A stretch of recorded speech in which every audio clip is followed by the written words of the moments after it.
At this point in time, I wish to call this session to order as we commence this evening's proceedings. And as we always do, we start with an opening prayer. And Mrs. Marcia Jones is going to be saying the opening prayer for us. Can we all stand, please?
Thank you very much, Mrs. Jones.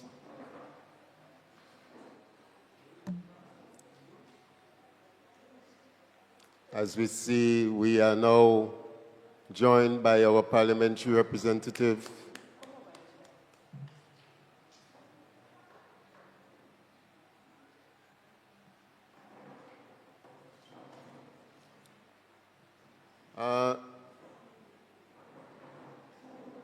now that we've paid reverence, it is also time for us to demonstrate our patriotism to our nation. Can we all stand as our technical operator is going to key up the national anthem, and I trust we are going to sing along with it.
Thank you very much. You may be seated.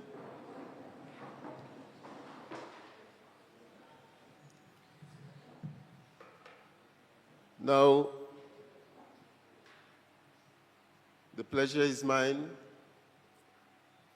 to say a very good evening to Honorable Delma Thomas for journeying all the way from the east to the west to be with us here this evening. Also to say a special good evening to our parliamentary representative, Ms. Corinne James, to the other members at the head table, the other panelists, namely Brother Dave Ned, or Dr. Ned as I sometimes refer to him, and Dr. Stephen Fletcher. I know that we have very capable people being the presenters here this evening. But before we go any further, there is a lady in the audience here that comes in for special recognition. She will be representing our parish in the Spice Mass Corporation National Queen Contest. This is Miss Abeni Matthew, who has endorsed this event along with her dad, Raymond Beast Matthew. And we thank you for endorsing this event and for your presence here this evening, along with her mom. So the family is here. Good evening and welcome to you. So it's at this point that I call Queen Abeni Matthew to the podium. She will be bringing some welcoming remarks. Thank you.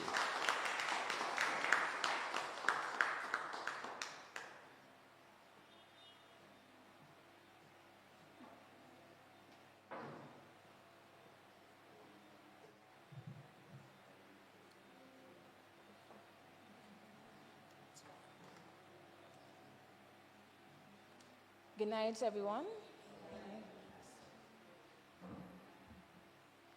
The theme for our 50th Independence Anniversary celebration is One People, One Journey, One Future.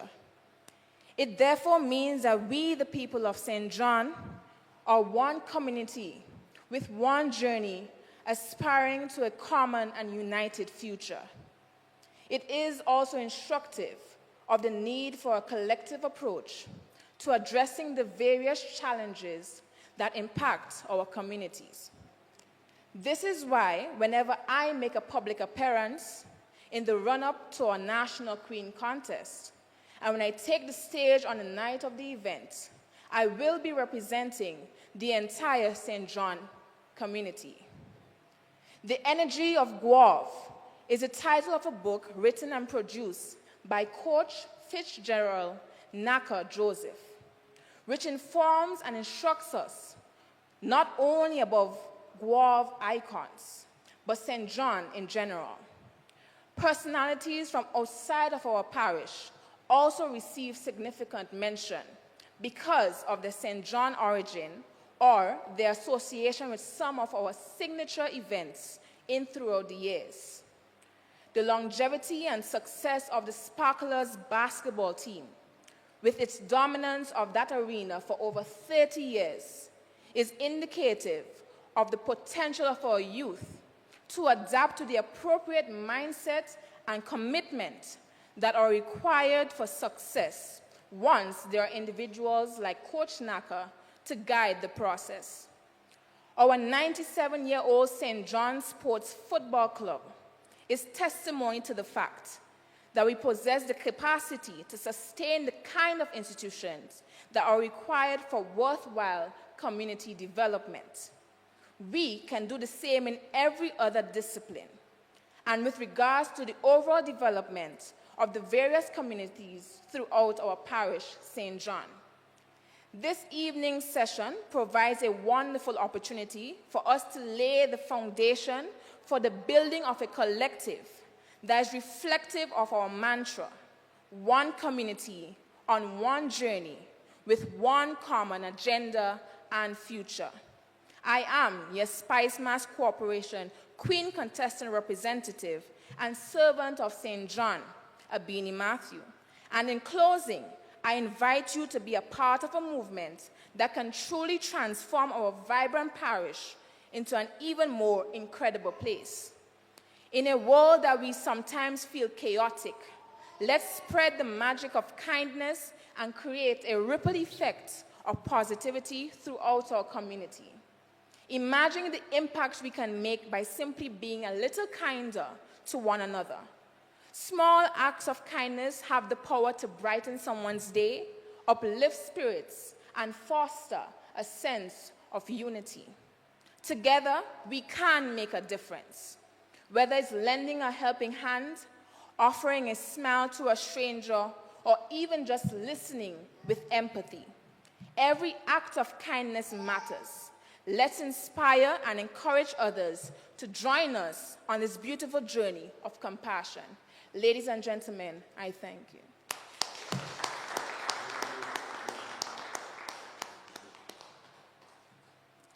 Thank you very much, Queen. Before I allow her to leave the stage, I would like her to do a distribution for me, please. You heard her mention Coach Naka, Coach Fitzgerald Naka Joseph, the author of 3 books to this point in time. He had a first one on basketball, the history of basketball in the country. Then came The Energy of Gouyav, and he has since produced another one, speaking of a guy that we call Perry, a man that is said arguably to have been the best footballer Grenada has ever produced. So he provided me with these 3 copies, and they are for our panelists. So I'd like to ask our Queen to hand out those books to our panelists, calling on the lady first, Honorable Delma Thomas.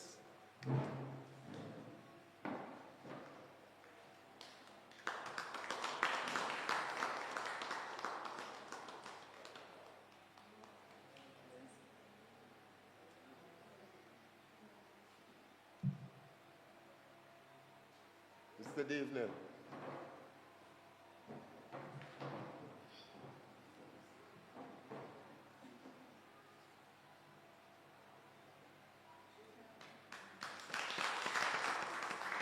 And for Dr. Stephen Fletcher.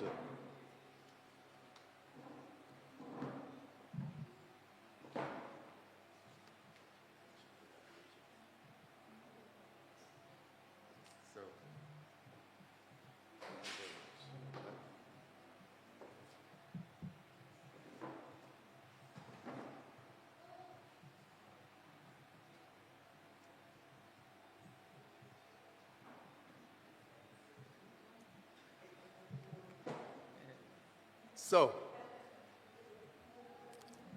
thank you very much once again, Mr. Benny Matthew. At this point in time, I would like to ask our parliamentary representative to share some remarks with us this evening.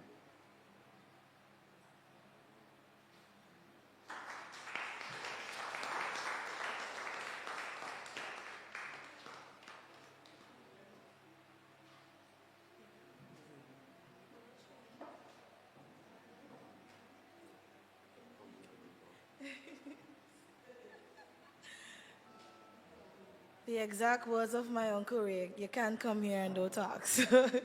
Good evening, ladies and gentlemen. I was not initially on the program, but, you know, as a queen contestant and as I saw Abini, my mind drifted back to my years as a queen contestant some time ago when I participated as well and represented St. John. And so one of the things that I learned during that time was that at every opportunity and at everything that you do, you always have to be prepared. So I just want to express my thanks for those of you who came out and to express my thanks for the kindness that was extended to me from my honorable cabinet colleague, now cabinet colleague, and someone who I consider as my mother. Somebody who I consider as a strong and fierce political figure, and somebody who I looked up to for quite some time, despite she was on the other side. I mimicked some of her game, right? So, Honorable Thomas, you know, thank you so much for extending the invitation for me, not being a parishioner and still extending the invitation for me to be here. So, you know, it goes to show Abini's message is timely in terms of kindness and extending it. Sometimes, you know, persons are hectic, but you can never tell how a kind word or a kind gesture might really and truly, you know, make the day for somebody. So tonight's topic, I know the panelists very well, and I am excited to hear some of the remarks and contributions that will be made towards the event's title. As the parliamentary representative for St. John, you know, I think an event of such a magnitude is happening at a time when it has to happen. We have seen so many breakdowns in our communities, especially those that are deemed as country, those that are deemed as in the rural area, the rural district. A lot of the programs that government has implemented or had implemented have not really, you know, touched and meet the people where they are at. And so sometimes it leaves us to wonder, what is the true cause or what is the reasoning behind these things? We have so many programs and projects and it's not being felt on the ground. And so when I look at the panel here tonight, I see also a fierce advocate within the civil society sphere. I see a fierce advocate for small businesses and someone who is in the private sector, and I also see the representative of government here. And so when we speak about building grassroots communities, building communities from the ground up, this is the type of representation that we want to see. As parliamentary representative, this is the type of support that I continue to ask for, and I continue to try to advocate and try to, you know, share with persons. Government can't do it by themselves, and so it is the responsibility of everyone in our society to put all hands on deck for us to sit at tables like these, at forum like these, but when we come out of that, the outcome documents that we actually make it a reality and we practice what we preach.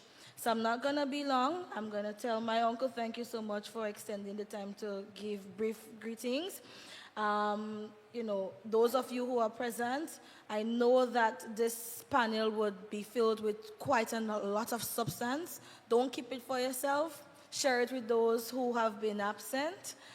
Take off your phones, videotape, take pictures, take up your notebook if you don't have one. I'm sure there's papers and pencils lying around. Take the notes down, and at the end of it, let us all commit to working together and to seeing how best we can build our communities from the ground up, from Concord all the way up to Mara and St. John. So thank you so very much for the opportunity, and I look forward to the panel discussion.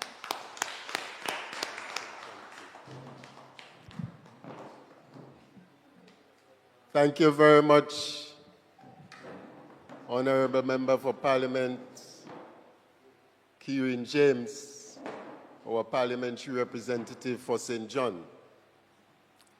One thing I didn't do, though, is we have been streaming since before the commencement of the event, and I didn't take time off to say a special good evening to those who are joining us on the live stream. We say good evening and welcome to you. Now, before we get into the heart of the matter, just a bit of an orientation.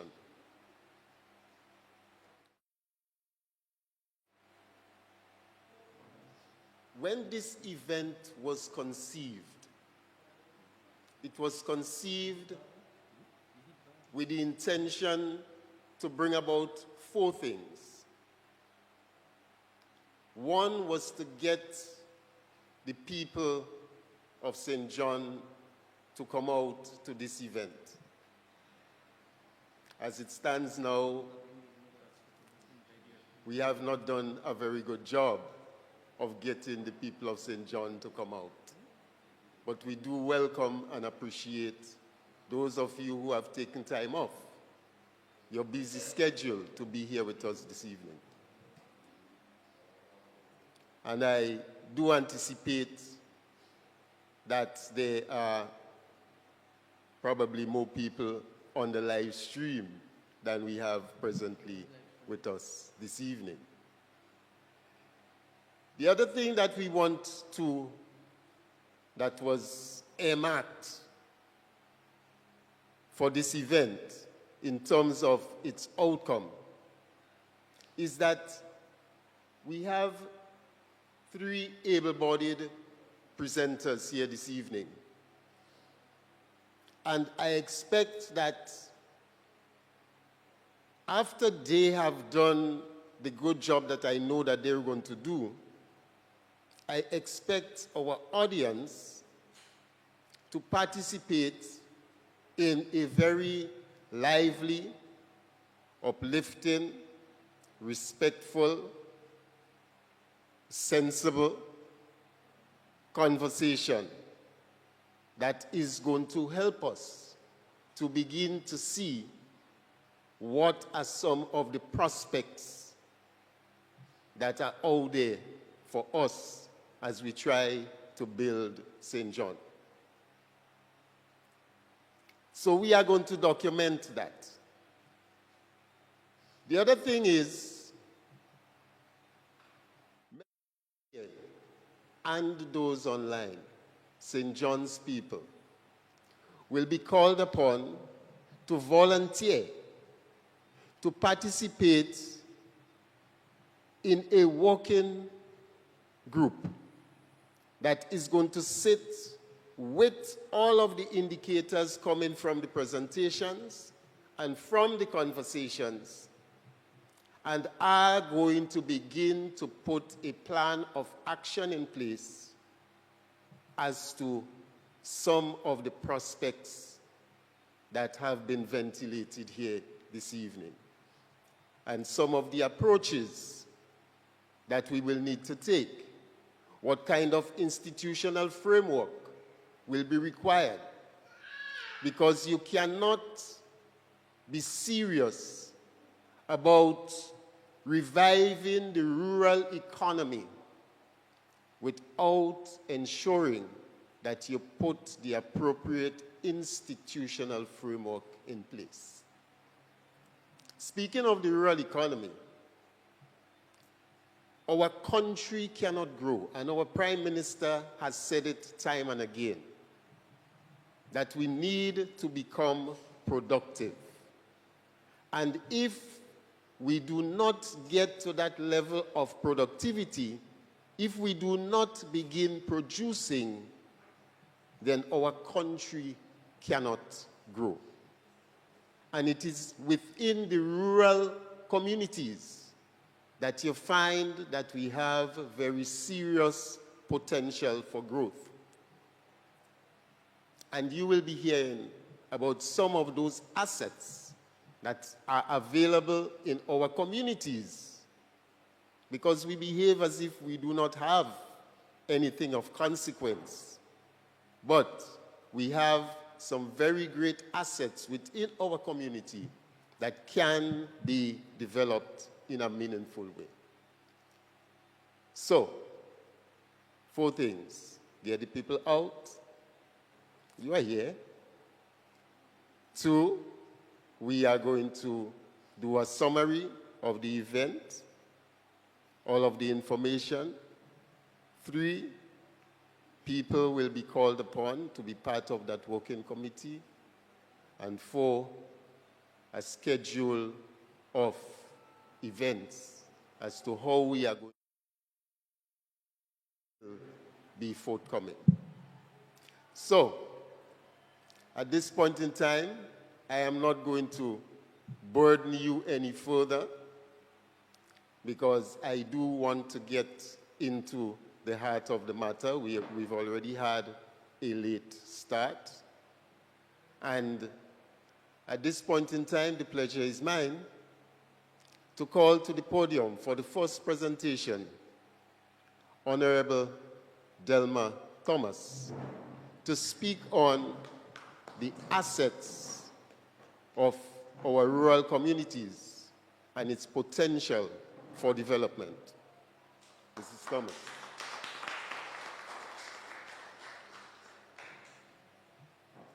Pleasant good night to my colleague child, Karen James, Queen Abini, Mr. Raymond Matthew and his wife, members on the head table, ladies and gentlemen, Mr. Sital, pleasant good night to every one of you. So I want to look specifically at the topic. So my name is Delma Thomas. You know me as a politician, a career teacher, and so I want to utilize the political skills in dealing with that whole topic of building grassroots community capacity. So we have different panelists, but I want to take a different aspect as a parliamentary representative. And here in St. John's, you have with you your parliamentary representative. And so the first question you may ask, what is grassroots? And when we talk about grassroots, we are talking about the ordinary people. When we talk about grassroots, we're talking about building, as our ministers, our representatives say, from the ground up, involving every member. So it speaks about community participation. And it says grassroots capacity. What is that? It refers to the collective ability of local communities, particularly at the most basic level, to identify their own needs. So you have to understand that you, as members of St. John's, you have to be able to identify your own needs, get involved in terms of assisting to mobilize resources, and resources don't mean money alone, it means human resources, so you being involved, and implement solutions to address those needs. So I want us to, in layman terms, since you have your representative with you, decisions that should be made in St. John's, you should always be involved. So when the MP calls a meeting, you should be involved within your community to be able to identify what needs to be done at the level of the community. And so you have to be able to identify the resources in the community. In St. John's, we have many assets. So we talk about assets. St. John's is known as the fishing town. And you know the potential you have in fishing. You have a lot of we have sports. We have Kirani James. We have other national sportsmen and women. You have, other educators and other people. So it means that within St. John's, there are many resourceful people who can assist in terms of developing the whole area of St. John's. You know, sometimes when we talk about assets and development, we think only about the politician. But as members of the community, you have a role. You have a role to work with the representative and to work with NGOs, work with the churches, work with everyone involved in order to ensure that you can maximize and do what is best for your community. And you may ask, how can that be done? You can create forums and platforms for open dialogue, so you don't have to always depend on your MP or community leaders. You can take initiative. So we want youth leaders in the constituency, and you have a youth member of parliament. So it speaks of the resources and the assets you have in St. John's. So in St. John's, our young people can take their member of parliament as a role model, because you have a young woman, and it's also important because over the years, like long ago, when you heard about politics, all you saw is male figures. But here in St. John's, you have a young, vibrant woman who is leading the way. And so she should be a role model for other women, not only to get involved in politics, but to educate themselves and also get involved in community initiative aimed at developing the whole parish of St. John's. So we have local leadership development, and so we have to be able to form local groups, youth groups, women groups. You know, when you heard about the revolution, I was a child in the revolution, so I do not have all the knowledge, but in terms of a student of history, you knew that they had many community engagements. And so even those who did not finish school were able to go back and have after class. So you as a community, you can mobilize and say, these are some of the things that we want in order to ensure that you have a better St. John's. So that's why we talk about community involvement and community participation. So if you are involved, if when we have a forum like this or other forums, we come out in our numbers and we engage and ensure that we ask for the things that is important to us. Sometimes it's not only about personal things for ourselves and our family, but our community. How we can make St. John's a better place. How we can develop the fishing industry. How we can develop the agricultural industry.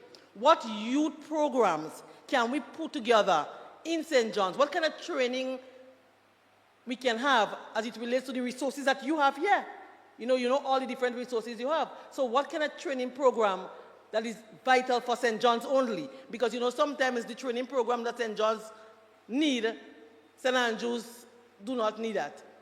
So you have to look at what is your own personal need. And so to be able to identify what your own personal needs, you must be involved. You must participate at the level of the community, from the ground.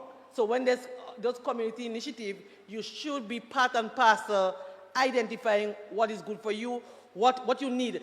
And as members of the community, as adults, sometimes you can also look at children in school. Sometimes you may see a child with full of potential who needs assistance, and so you can reach out to your parliamentary representative and looking for assistance so that we can ensure that the assets within our community, we can harness it and we can develop those resources to be able to build a better St. John's. So I will focus on St. John's because we are in St. John's, and we're looking at how we can ensure that the resources and the assets that we have help us to build a better community. So utilizing local resources effectively, including human, financial, there are people who might be able to give financial.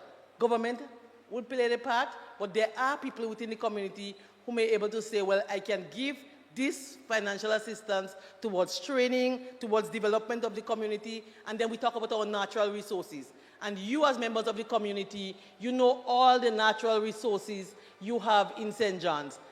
And so you have a lot of assets. And we have to be able to work together from the ground level, community participation involving in the decision-making processes of your communities. You are to also foster partnerships with local businesses, NGOs, and the government. And when we talk about the government, within your community, you have your MP who you can speak to, who can advocate on your behalf. But you can only advocate when you identify what the issues are. And that is why we're talking about grassroots involvement.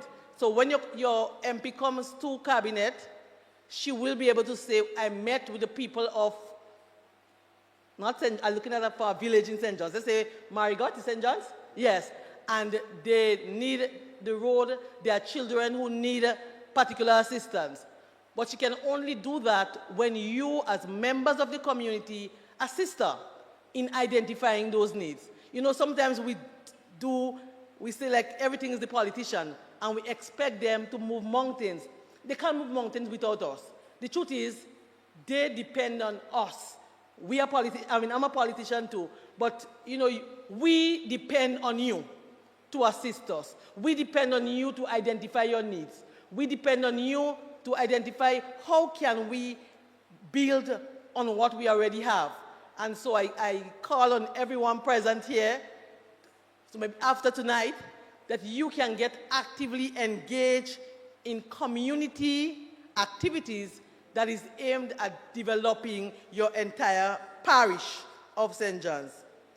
Education. Implement educational programs to raise awareness about communities' issues and solutions.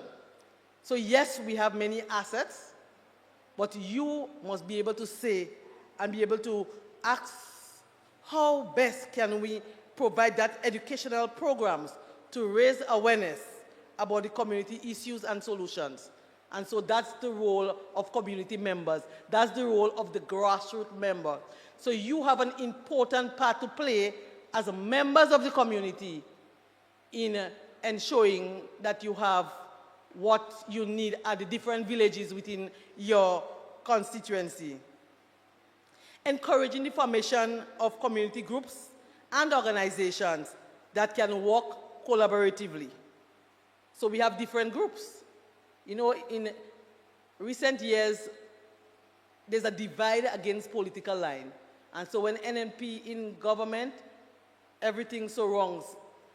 When another government comes, we believe. So supporters come and they say, well, Minister, you can assist that person. And so we have to change that mindset. So if we're talking really on the topic that we have here today, developing the whole of St. John's, that it means that we have to look at ways and means where we can bring the community together. You see, the truth is, as politicians, we work and divide the community, which is not a good thing. And so as members of the community, you must stand up against division. But what we're seeing most of the times is constituents saying that I've been supporting NDC all the time, and so NNP had a fair share, so it's about our time now. But it must be the time of St. John's. So if you have a young MP and she wants to do different, then you must work with her to do different, to bring the whole community of St. John's together. And so this year we're celebrating 20 years since Hurricane Ivan. And you recall after Ivan, there was no political party, meaning that if your house destroyed, whether you NMP or NDC, and the other person's house had a roof, then we all ran there. And so we have to be able to hold our political figures accountable. And we must lead in that regard, not divide.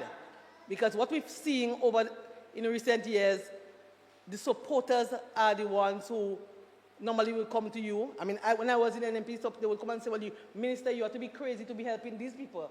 And I know the same thing is happening now. But if we really want to build and pull our resources together and to bring our assets together, then it means that we must work together collectively as the community, looking for ways and means to develop and make your parish a better place.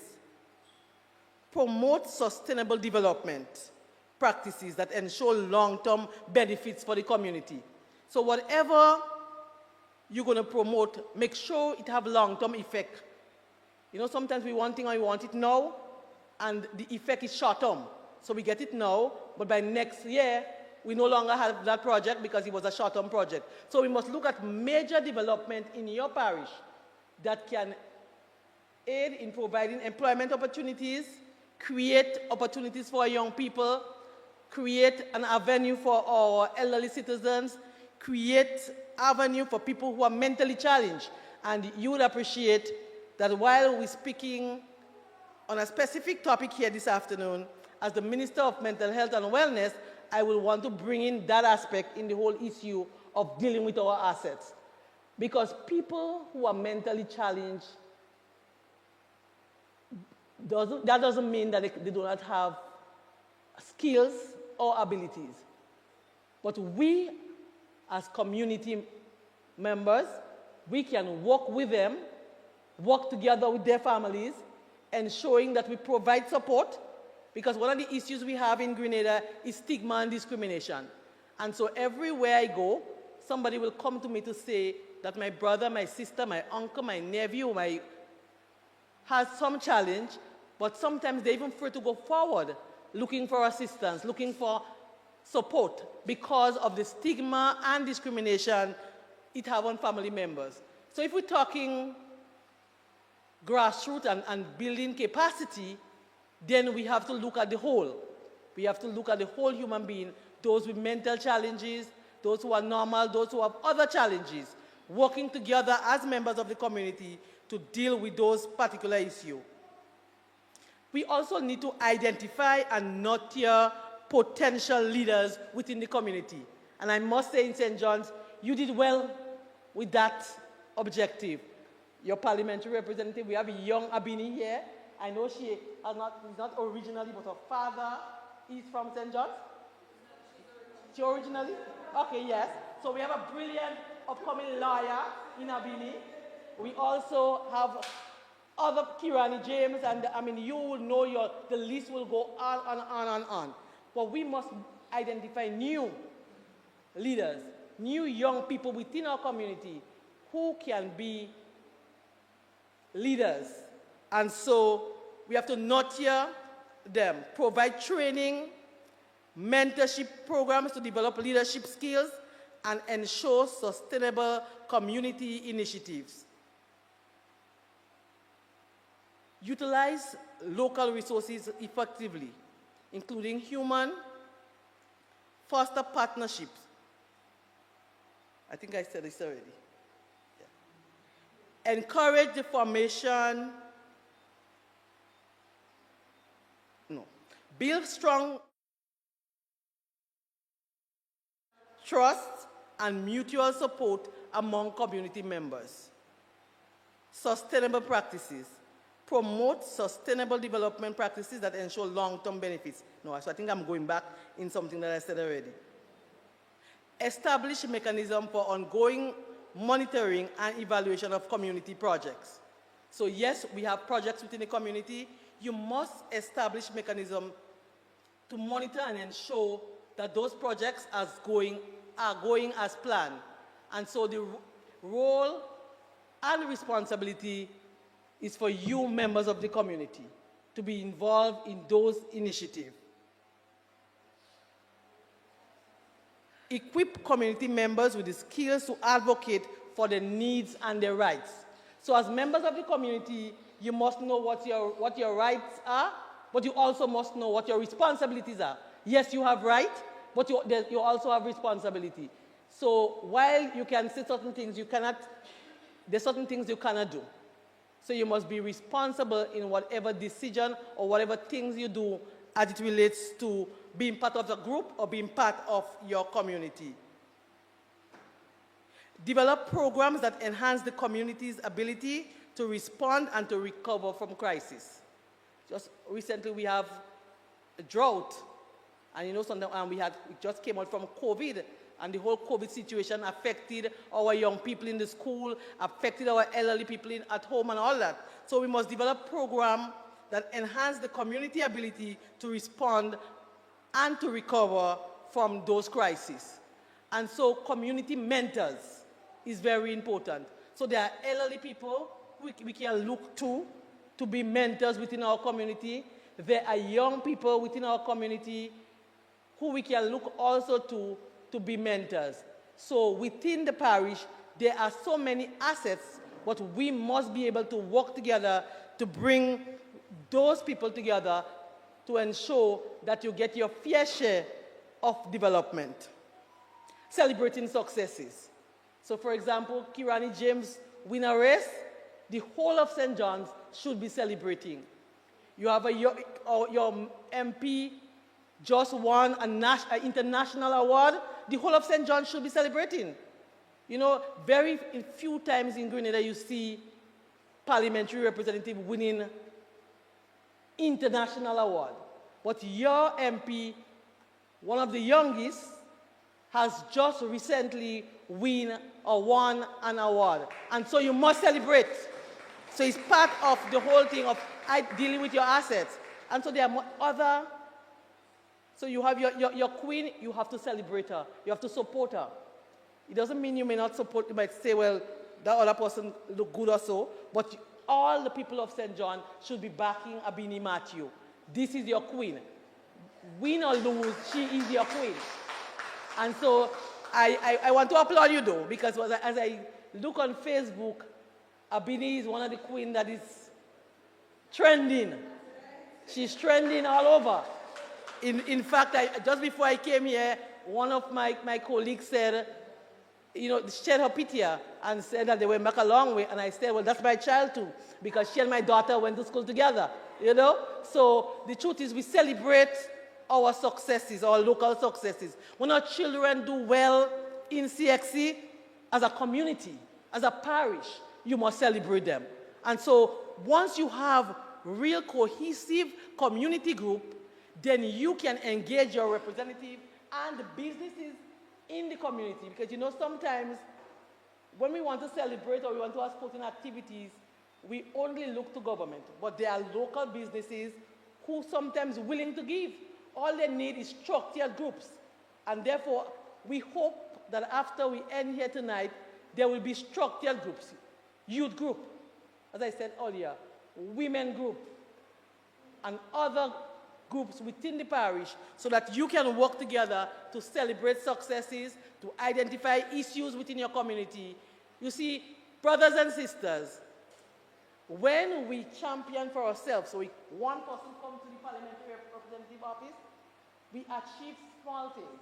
But when we combine our effort, when you come together in your hundreds and in your numbers, then she has no choice but to say, come to cabinet and say, PM and colleague, I need to get this road, I need to get this school repair, I need to get this youth activity, I need to get more scholarships, because you, the community, are championing together. So when you come together, when you collaborate your effort together, you can move mountains. And so I urge you members to work together. Join hands and heart together in every area within your parish to ensure that we can bring development, to ensure that you can deal with the assets. Because you can have many assets, and if you are not really channeling it in the right way, then sometimes those talents stay and they die natural death. But you as members of the community must work together. So I said, recognize and celebrate achievements within the community, share success stories to inspire and motivate continued participation and engagement. By focusing on these points, you can help build a strong, capable, and resilient grassroots community. I thank you.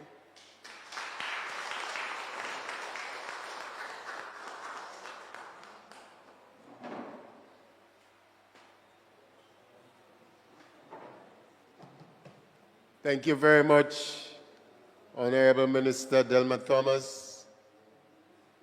And already we've begun to hear the kind of message that we are here this evening expecting. The kind of message that lays the foundation for meaningful discussions thereafter. And I expect that with those indicators coming from Mrs. Thomas's presentation, that we are going to be hearing some very concrete and very productive contributions coming from those of you who are here with us this evening and those of you who are joining us virtually. Moving right along, I want to,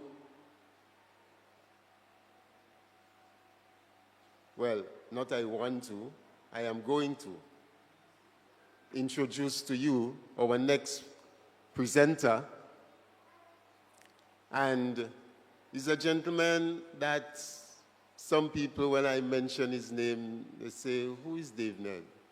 And then I have to say, well, you remember Nos Ned? And then they will make the connection. Because his mother was a nurse that looked after us here in Gouyav. His dad was the man who looked after the Maran propagating station. So he is a son of the soil. He's a son of Gouyav. And that's part of the reason why I've asked him to join us here this evening to do a presentation on the pillars of grassroots management. You heard Minister Delman Thomas speak about building from the bottom up, the grassroots. What qualifies as grassroots? Well, Brother Ned is going to be telling us about the pillars of grassroots management.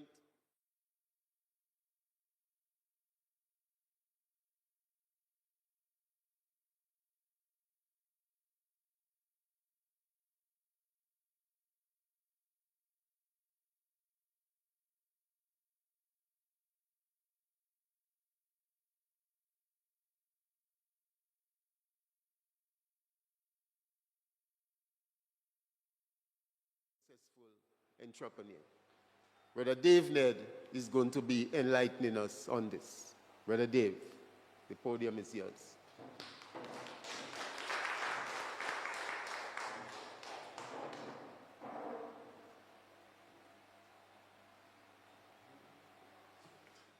Good evening.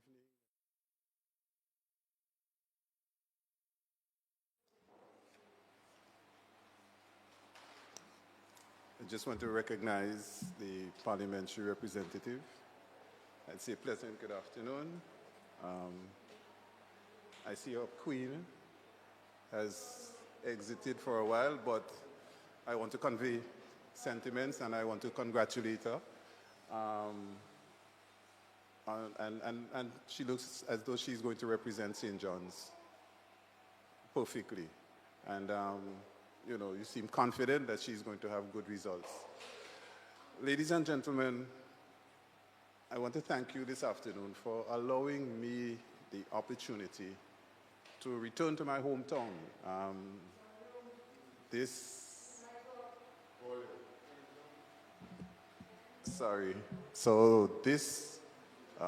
Gouyav, I was born in Maran. I went to school at the Catholic school. I went to church in the Anglican school. So my life has never been a straight line. But so I went to the Catholic school. I went to church in the Anglican church, sorry. And so I grew up in Gouyav, and Gouyav has always been close to me. And Pablo is one of the pillars that I've always kept in contact with. As you know, as we all age, we're getting older. So this evening, it's a pleasure for me to say a few words to you on the whole concept of grassroots and grassroots development and management. And even before I start, I would want to recognize a stalwart who has championed the cause of grassroots development in Grenada, who is from St. John's, and who was a part of the National Sustainable Development Plan, a plan that was developed solely by communities for the development of communities. And it was a sustainable plan. It was a ground-up plan that involved everyone, ordinary people, and making them part of the development process. And I speak about Sister Judy Williams. May her soul rest in peace. And just to recognize the sterling contribution that she has made to the development process in Grenada. So what I'm going to say here this evening is not in any way foreign to the people of St. John's, because they've heard it before. They've heard it before. It was articulated in these halls here clearly before. And it is now for us to be reminded of what we can achieve when, as ordinary people, we come together and work with a common purpose. Now, our development is not a mystery. We speak a lot about our independence. We just celebrated our 50th year of independence. And our development is documented in a document called the Constitution of Grenada. It refers to a promise. It makes a promise to every Grenadian. And as Grenadian citizens, we all have to understand what this promise means, what it says to us, and what are the privileges afforded to us by that document, and what are the responsibilities that we have. Development takes on a different perspective depending on who you are. So, for instance, when an investor comes and he looks to develop, he has money and he is looking for returns on his money, and that's it. But for grassroots development, we have to look from a different perspective, because grassroots development normally refers to people who are, one, vulnerable, they don't have a voice, they're not necessarily the best educated, there may be aspects of poverty involved, lack of resources, etc. So we have to look at grassroots development from a different perspective. And one of the generalities when it comes to grassroots development is the availability of resources. Again, our Constitution speaks to that, because our Constitution makes us equal, and we all have equal access to the resources of the state. So in particular, in the context of St. John's, and we are a fishing village in St. John's, we have access to the waters, and everyone has equal access to the waters, and they can form livelihoods from exploitation, sustainable exploitation of the sea. And that is important.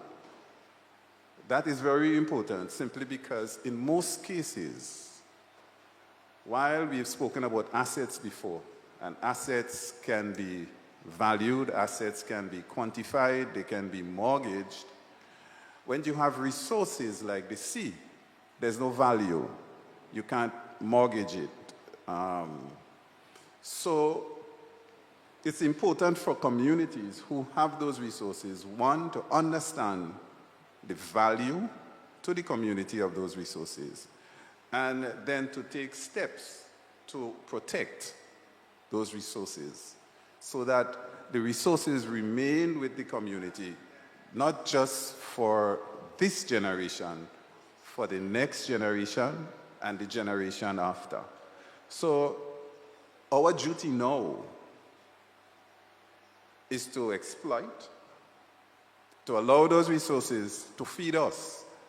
But we have to maintain it so that it can feed our children and their children's children and the generations to come in the future. And that is a very important concept for development, any development that you're going to think about.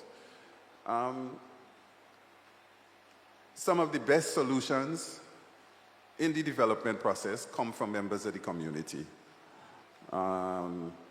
Only recently I was reminded of a story. There's this lady named, 9 children. And she has to support her 9 children. She was not educated formally, could not read, could not write. And that did not deter her. So a lack of education does not necessarily impede anyone, any citizen, from development. She sold fudge by the side of the road and put 9 children through school. And they're all educated now, they have good jobs and all of that, and built a house. But how did she manage? You can't count, you can't write. But how do you manage? And it was simple. For her, she put aside the expenses. She had her sales, she separated the expenses out of the sales every day, and she put that aside. She puts her savings aside, and the rest she used to feed the family. And she goes on and she repeats that every day. Simple. There's no economics, there's no mathematics, there's no anything. She spends $20 in the shop, she takes it out, and she manages. And all the children survive. So it is always a plus when we don't limit what we can achieve as a person. Grassroots development is about ordinary people. Grassroots development is about respect for the resources. It's about sustainability. And those are some pillars that you cannot escape from. You have to respect the resource that you have. You have to respect, you have to value what it does for you and how it enables you to feed your family. And if those resources become threatened, it now becomes your responsibility to protect those resources, to make sure that they remain with the community, under the management of the community. And others with different agendas to the community should not be able to come and to usurp those resources. A simple story. If you go to the Department of Statistics and you ask how much chicken is being imported, they can tell you. If you ask them how much pork is imported, they can tell you. But if you ask how much jacks was distributed yesterday in Gouyav, nobody knows. And we have to ask the question, why? If we look at the effect of the net that was cast in Palmas yesterday, who benefited? How many people came together to pull the net? 1. How many people got their jolly? 2. And how many families were fed because of that activity? But it's not valued. We don't have a statistic to say nothing. And we have to ask ourselves why. Because the jacks that I bought yesterday was the freshest protein that I have procured for the week. It was caught yesterday. I ate it last night. You can't get better value for your money. In terms of nutrients, it is the best food that you can eat. But we don't value it. and we don't value it simply because we cannot appreciate the value. How many people were fed because of that? How many unemployed people? People who woke up yesterday morning, did not have a dollar, could not buy food, but they were able to take part in an activity that centers around the community, one. Secondly, that has been going on for generations. So that activity has fed generations of people coming from Gouyav. And most of the people, most of the scholars who have come, emanated from Gouyav, the athletes, the footballers, the Donald Pierce, you name them, they were fed a diet of fish. And they all survived and they all prospered.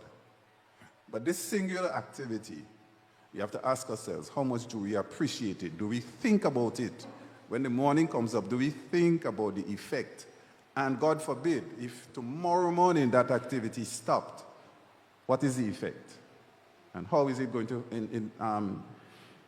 how is the community going to manage without those inputs? So, a fundamental concept in democracy is the whole issue of resources. We have to value our resources. We have to put our resources, protect our resources, and to ensure that we utilize the resource in a sustainable manner. And I know Sister Judy would have, she would have spoken similar words. We have to protect what is ours, and we have to make sure that we use it sustainable for the benefit of ourselves, first and foremost. So this afternoon, it's a pleasure for me to be here to have this discussion, and I hope that we're going to have more, interaction at the end where we can sit and talk about different issues that affects development, issues that people seem to want to stand aside from the development process. But our development is ours. It is a promise of the Grenada Constitution to everyone that we should all have economic, social, and political, civil, and cultural development. That is a promise. And every organ of the Constitution is geared towards satisfying that particular promise. So I want to end on this note, and once again to say thank you for giving me the opportunity so that I can share with you now.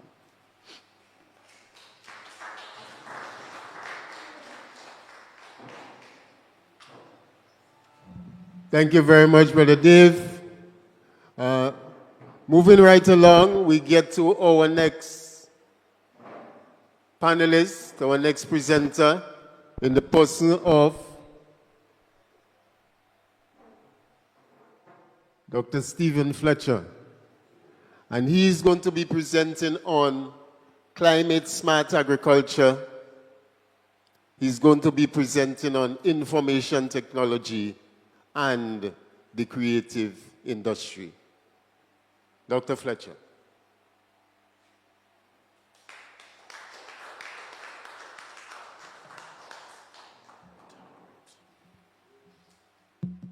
Thank you very much, Mr. Chair, Brother Paul. Good night, our Member of Parliament, Representative James, and certainly one of the young global leaders when it comes to addressing issues on the environment. I want to pay special recognition to your good self. I also want to recognize the Member of Parliament for St. Andrews Northwest, Ms. Delma Thomas. Good to have you and welcome you to St. John and Gouyav in particular. I also want to recognize my fellow panelists, Mr. Ned. I certainly must absolutely recognize the future queen of Grenada, Carriacou, and Petit Martinique. Ms. Matthew. I want to reassure you that the parish is behind you. All right, the parish is behind Ms. Matthew in the true vein as MP Delma has spoken, where the community, in fact, must get together and celebrate, support its own, and so on. It's not that we do not support the others, because we are one Grenada. But when it comes to the contest, we back our own. We are one family. Remember, in St. John, we are one family. And we must press on with that. So I want to recognize those folks, and certainly in the audience, I think I know probably 80% of the faces here. I also want to recognize, and certainly the goodly sister who led in prayer. She's not in at the moment, but I certainly also want to recognize her brother John and everybody else. It's good to be here. This center in particular holds special memory to myself.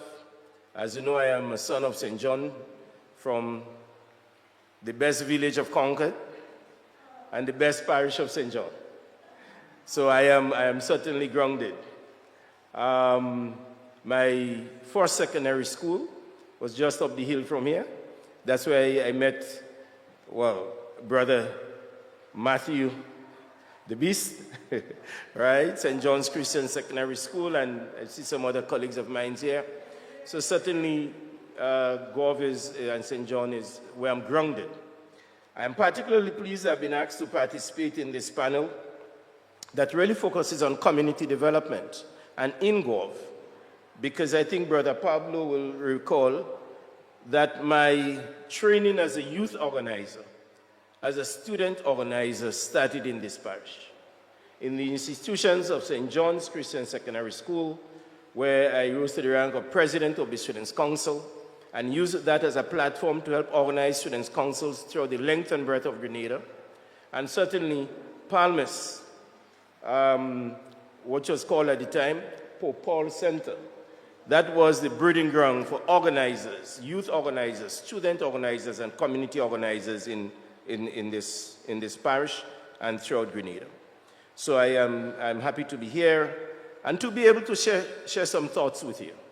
I am not going to, in the spirit of this discussion, I'm not going to give you any sort of prescriptions, but I'm going to listen to you after and to hear the prescriptions that you have evolved. Certainly, Sister Delma has set the tone by raising the fact that at the end of the day, development is grassroots. It's at the very heart of the community. It has to take place from the family, the village, and the broader community. And therefore, it's important for us to hear from you, as Brother Pablo, an organizer of this event, has indicated. We need to hear from you as we chart the way forward. So certainly this is critical. In the context of the topic raised and in the interest of time, I will venture to basically deal with 6 key areas that I'm going to spread some ideas on, and particularly to focus somewhat on the climate smart agriculture situation, where we are with that, why we are here, and so on. The 6 areas I will indicate that I would like to deal with one is to give some background and context generally as to why we should be discussing this topic and how this topic is linked to community development. As a matter of fact, it is linked to the existence of us as a people. It is linked to the existence of our community, our parish, our country, and indeed the world. The second issue I want to address is to basically, what do we mean by this term of climate smart agriculture? The third issue, we're going to look at the symptoms of it. Fourth, we're going to look at what is the response to this global challenge that we face, and specifically to indicate some responses from the Grenadian context. We're also going to look at the interrelationship between the agricultural development, specifically as it relates to the technologies that are evolving to address the issues of climate change. And linked with that is the whole issue of the creative industries and so forth, which, Chair, I will want to recommend in the interest of time and because of the nature of the discussions, the broad topic. This one we may not delve much into at this time, but we may choose to have another session to address it. And finally, that's going to take us to point number 7, really, is to look at how the Climate Smart Agriculture and Enterprise Development Program is responding to this very issue at this time. So let's rock and roll. Are we ready? Yes? That's a kind of soft yes I'm getting. Are we ready? Yeah. All right, good. That sounds a little better. I know it's evening, and that's why I'm going to try to make the topic as short as possible. Short enough to cover the subject matter, but long enough to entice you, all right? So let's go ahead. So what do we really mean by this climate smart agriculture? Basically, if we were to go back 20 years ago, we'll recognize that over the years in particular, our climate has been changing. We are used to 2 fundamental types of weather seasons. We have the rain season and we have the dry season. But what has happened over time with the climate heating up and dealing with issues of fossil fuel emissions and so on, and the actions of mankind, human beings themselves, we have added a significant amount of heat to this world, changing the climatic environment, having unprecedented swings in weather condition, having inexplainable changes in extremes of weather. We no longer could predict when it's going to be the rain season or when it's going to be the sunny season. We are experiencing indications of long droughts. And therefore, that really affects our very existence. Because agriculture is the one thing that provides the food and the basis for man's existence. We need agriculture to eat, to sleep, to play, for clothing, and a whole lot of other items. Almost everything that we do today comes from the earth and comes from the agricultural sector. So those swings have caused changes, unpredictability in weather conditions. And therefore, as human beings, we have to ask ourselves, how do we adjust? How do we adapt? How do we mitigate the consequences of these rapid changes that are occurring in the climate, which directly impacts agriculture? The first impact climate change has is on the agricultural sector. So, the climate smart agriculture is in a sense a response to those changes. And what are the fundamental features of what we are talking about, this climate smart agriculture? I will add the following. That if we go back to the way generations before used to farm, where we looked at the weather and there is some predictability or unpredictability in things, we know that there are certain things that we do at certain times of the year and certain things that we do not do at certain times of the year. And that impact, by the way, I must add now, also impact on the fishing industry. The fishing industry is also impacted by those changes that we are experiencing. So fundamentally, we are seeing changes in the rain patterns. Let me just wrap that section up a bit. So we have seen over the last 10 years or so, there have been a gradual decline in the rain patterns. And the average millimeters or inches of rain that's been falling over the last 10 years has basically been either volatile or generally experiencing a decline. And that's why in 2008 and in 2024, this year, we have been experiencing such dramatic and drastic shortfall in rain. It's having serious impact on the agricultural sector. So how can we respond to this? There have been a number of responses. Some of it can be described as high-tech, but some of it is very low-tech, using on the experiences of our fathers and our grandfathers. Very simple, but very effective technological changes have occurred. So one of the consequences, for example, of these climatic changes is the increase in pests and diseases. That's become a big issue. How do we handle this? I'll just give you one example.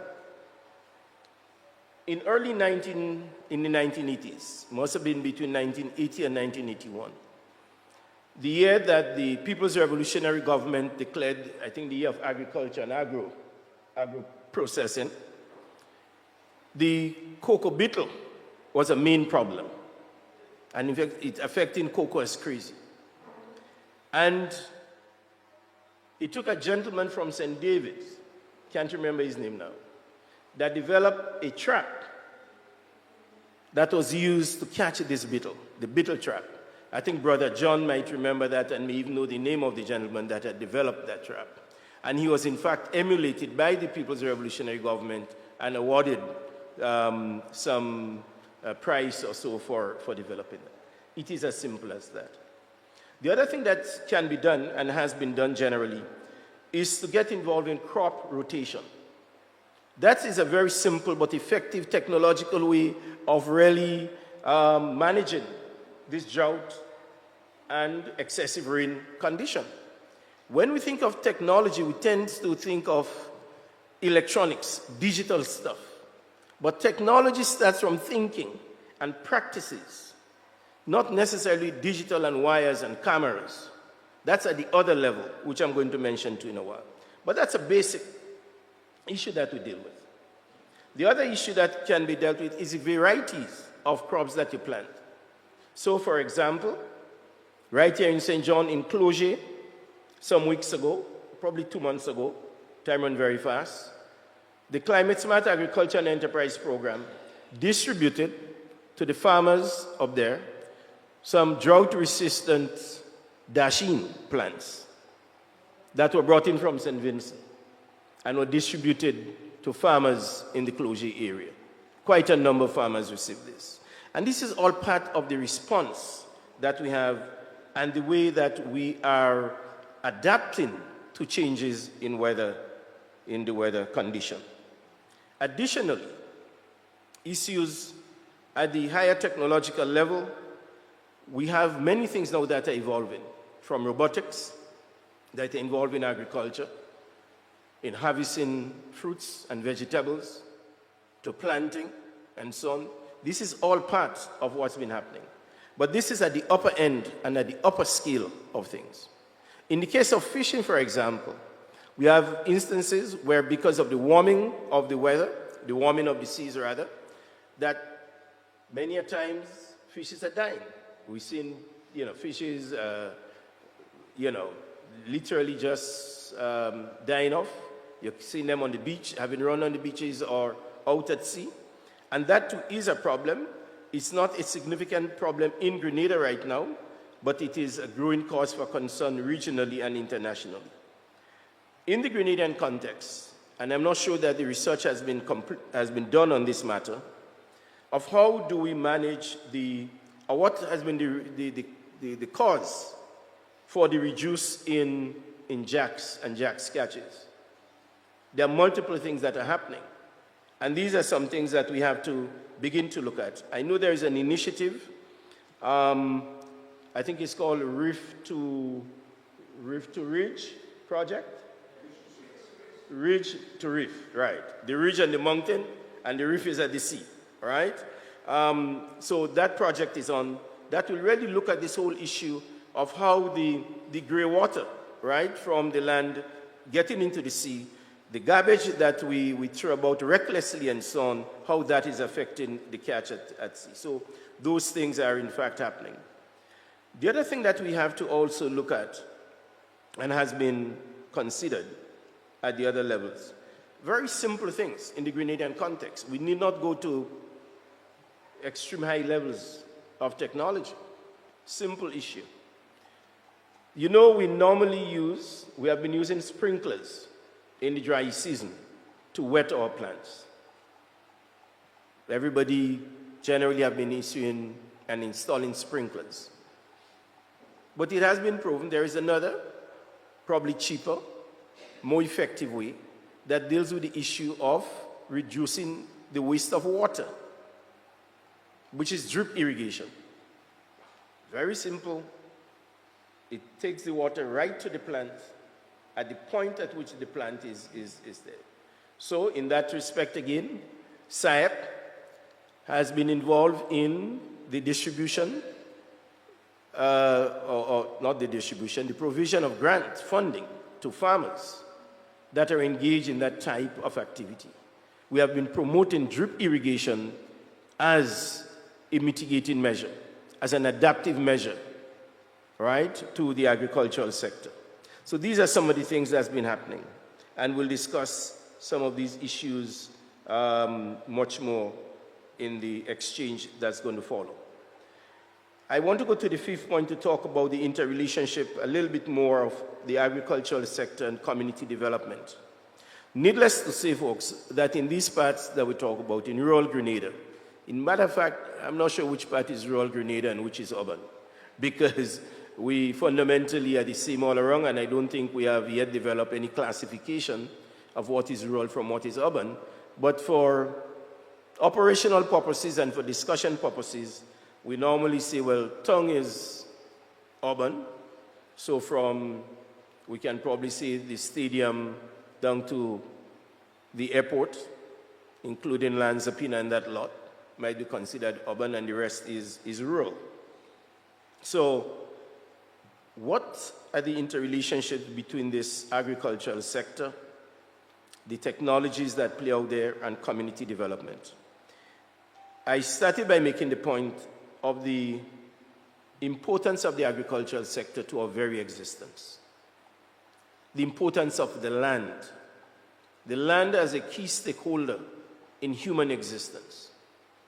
Recently, in fact, there was a case, I can't remember the details of a legal case that was brought from, I think, some persons either from the Pacific or somewhere out there, that went to court and got the court to agree that the earth and its environs are a fundamental stakeholder in our human existence, and therefore ought to be treated as a person that have rights as well. And therefore, how we manage our earth is important. In fact, my fellow panelist, Mr. Ned, alluded to this very issue of rights and the issue of our environment and our lands and protecting that as part of our rights. So the agricultural sector that gives life to us as human beings, the agricultural sector that provides income for families, the agricultural sector that provides an avenue for national income and national earnings as well, is important to our very existence and our very development. Let me give you a case as I round up here. We may all recall the vibrancy of the nutmeg pool, right? At one time, St. John had 4 nutmeg pools. We had in Concord, Grand Roy, Gouyav, and Florida. 4 nutmeg pools. The nutmeg pools were not only a point at which we sell our nutmegs and receive income. Those of you who paid attention to the nutmeg pool will also realize that the nutmeg pool was an important part of our social fabric.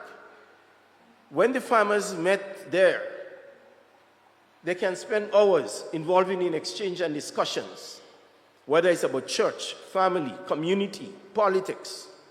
So this is an example of where the institution of the nutmeg pool was an integral part of our very community development, or community enhancement, and keeping the family together, keeping the community together, right? So as an agricultural product, nutmeg, as it is, led to the institutional development of the Nutmeg Pool at a community level provided this anchor for us to coalesce around and for us to, in fact, build our various communities from there. So I want to end at this point because I want to leave some time for discussions and for exchanges. And in ending, I want to simply encourage you to pay critical attention to the way we manage the agricultural sector, but also the way we manage the wide changes that we're experiencing in the environment. So we have gone through a period of real dry season in some parts of the island, where the earth was in fact cracking and splitting, as it is said. We are now likely to enter a period where it is projected where we're going to be having heavy rains, excessive amount of water. So then how do we now organize ourselves as a people to capture that water, to harvest it, and to make it available for times of dry season? That is a critical issue. How do we do that? And as part of community development, and Sister Delman and Brother Ned have both alluded to this fact, how can we organize our communities around the protection of our households, protection of families, and protection of our communities? These are important elements. As a consequence of that thinking, I want to use this opportunity, Brother Paul, to put in a plug here for SAEP. SAEP will be, that is the Climate Smart Agriculture and Enterprise Development Program. We are starting a series of awareness and extension service from next week. We are starting with 3 of the parishes that were most affected by the drought, and then coming back later to those that were least affected. So my dear parish of St. John is not in the first rung, but you will be in the second rung. So on the 11th, we'll be having a forum in St. Patrick. Sorry, Lassages. On the 11th is going to be Lassages at the Agricultural Center in Lassages. On the 12th, we are going to be in St. Patrick at the Skills Training Center. And on the 13th, we are going to be at the GIDC Training Center at Simmons in St. Andrews. What will be discussed there? Basically, it's going to be issues of land management. How do we manage our land in times of drought, but also in times of excessive rain? How our farming practices should change, evolve, and adapt to these climatic changes that we are experiencing. I look forward to the discussions that will follow here. I look forward to engaging you and giving the opportunity to expound more on the issues that I raised, but of course could not have detailed every single item in any great degree in the interest of time, and more so to allow you, the participants, you, the attendees here, to have a fruitful and exciting exchange. Thank you very much.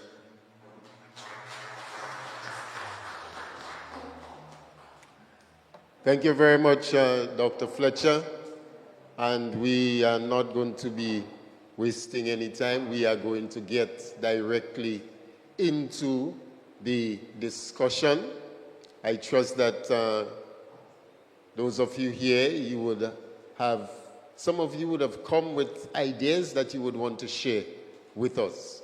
Some of you would have been making observations from within your community and have a good sense of what is required, some of the interventions that are required in order to address some of those challenges that we face in our various communities.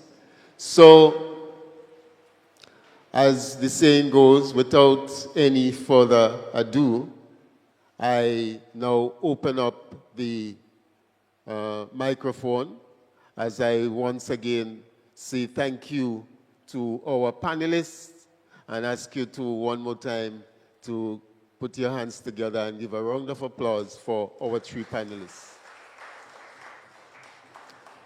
So now the floor is open for you to make your observations, your comments, for you to share, ask questions, or whatever. The floor is now yours. Yes?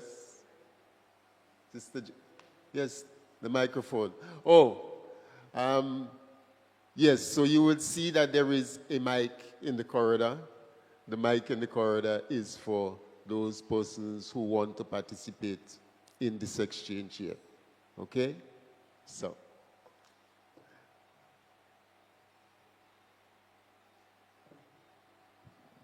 Good evening. I'd like to start off with where we ended. Dr. Fletcher, you ended by informing us that starting on the 11th, there will be a series of sensitizations in the different parishes. My question is, how far-reaching will they be? Are they going to be just looking back at what we just experienced? Or is it going to be, in addition to looking back and evaluating what we've just experienced, the dry season, how far-reaching, how proactive are we going to be in those sensitizations? Is it that we are going to be helping persons to be more prepared for the possibility of similar droughts or near-drought situations? I'd just like to know, please, because it seems as though there's quite a lot of reaction and not us being sufficiently proactive. In my little simple phone, an ordinary phone, I can get a 10-day, probably even a month weather scheduling. With, I'm surprised, fair degree of accuracy. When it says it's going to rain, it's going to rain. So I'm sure there must be much more, complicated and things that we could predict a lot of the weather, although it's not as formal, dry, and wet season as it used to be. But my question is, how much of that sensitization and any other programs will we have that will be helping us as Grenadians to be more proactive rather than reactive to the climate changes we are experiencing?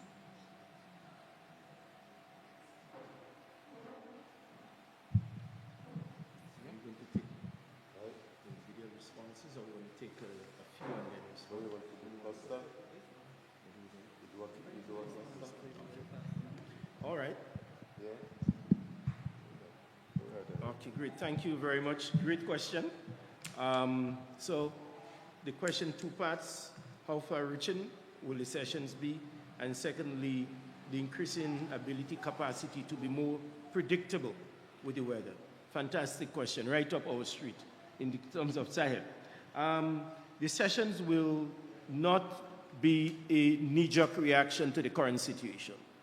It will not be just looking at what has happened or what we're experiencing now and to give a kind of thesis about it. The sessions are basically aimed at providing deep education for the future.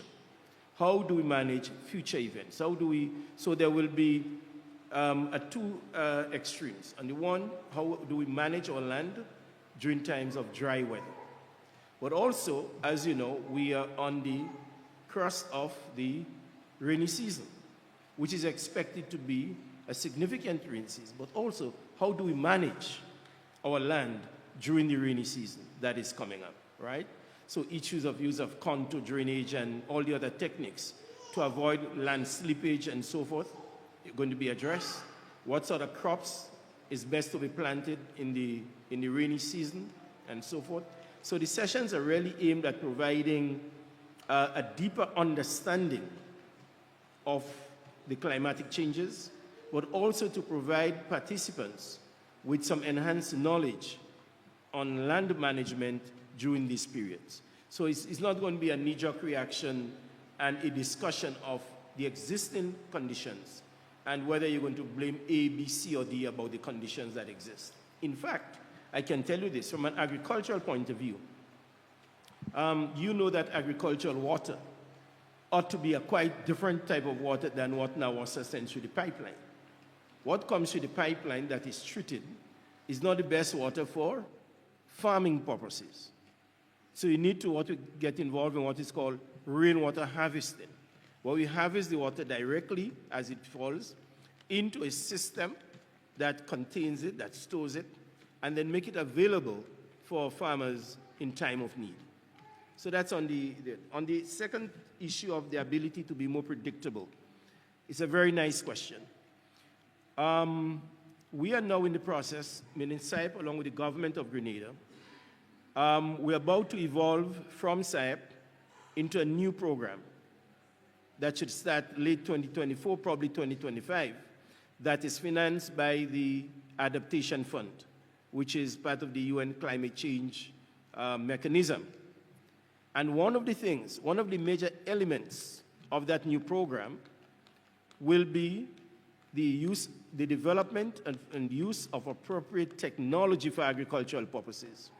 So whereas now, for example, you can get the weather focus generally on mornings, the technology that we are hoping to develop will be very predictable and precise in terms of giving us ideas what's happening on a parish-to-parish basis, and to really drill down to knowing if rain is going to fall in Closure today and not in Gouyav, because we have been experiencing this.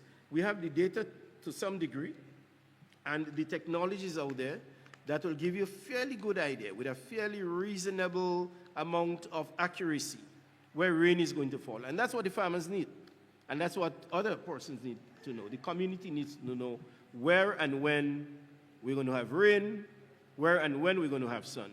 So we are excited about that aspect of it, and I can tell you, we are certainly heading in that direction. I hope that helps to provide you with some, at least some information. Yeah. Okay. Thank you very much, Dr. Fletcher. Next person, please. Yeah.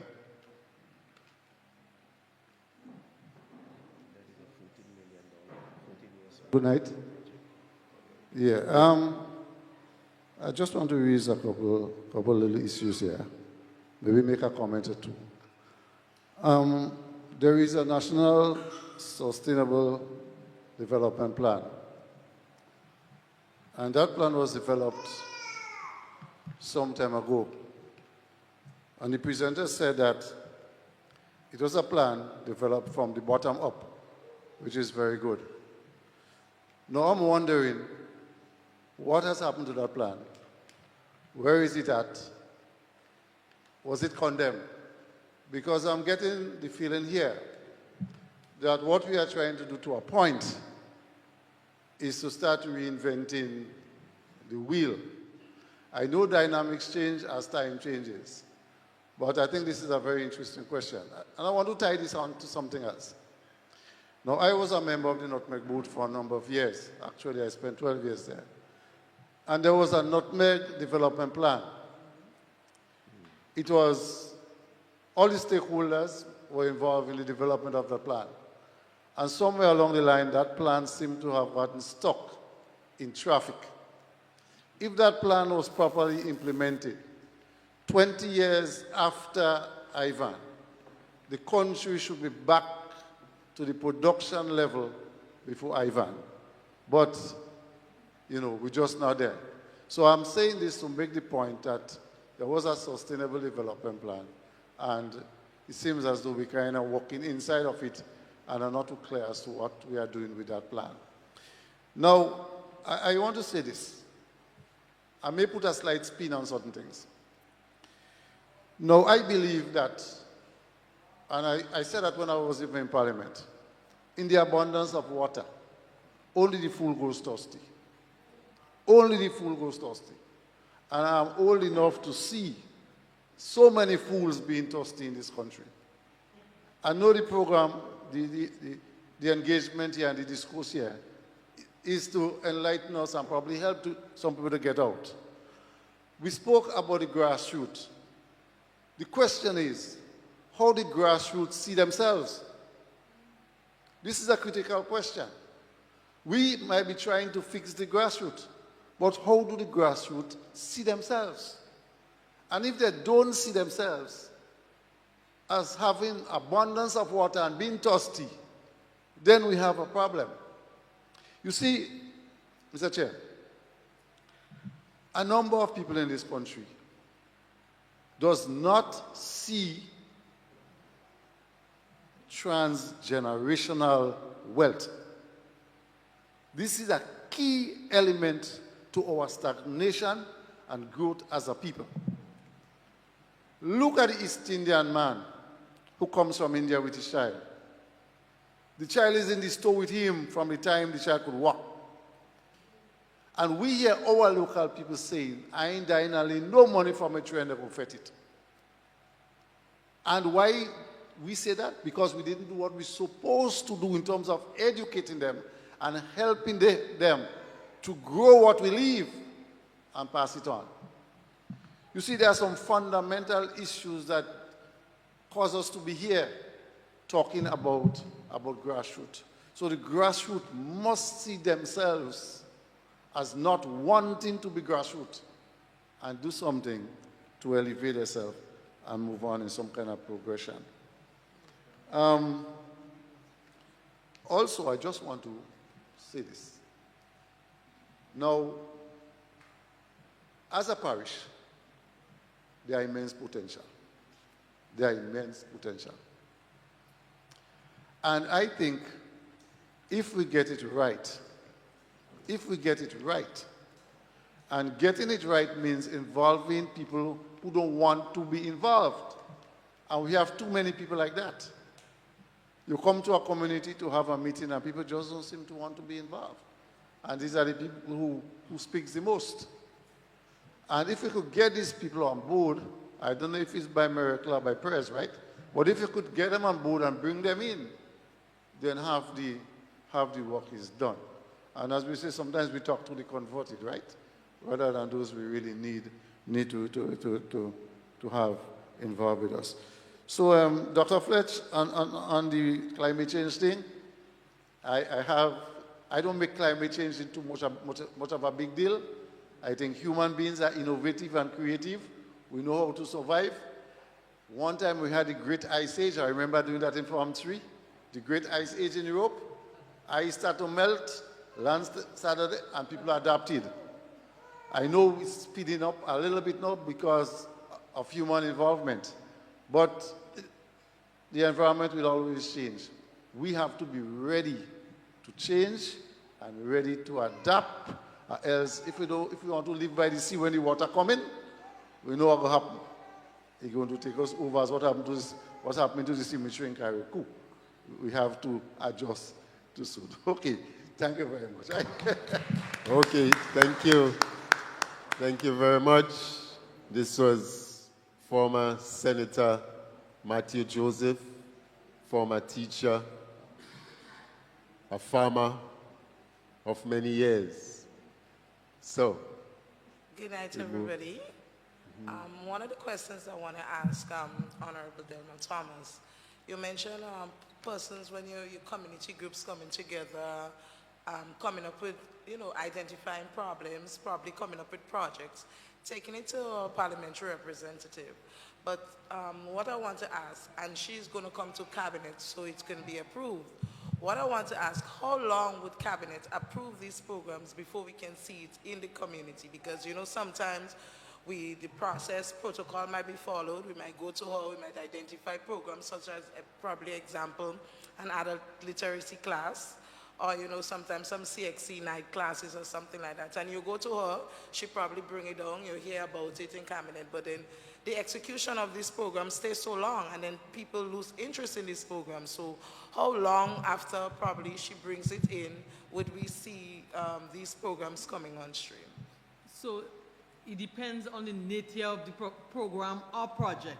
So for example, you speak to adult literacy class, and I believe that once a project like that come forward, I do not see it taking very long.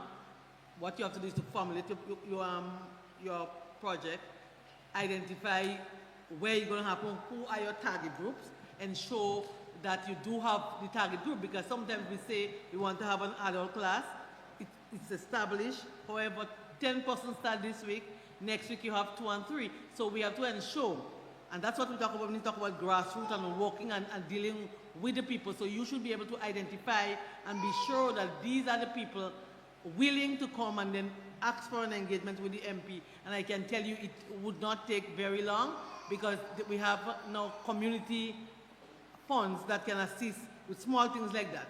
If it's a major project, then it may take longer. You must appreciate that we're dealing with resources, 15 constituencies, so it all depends on the nature of the project.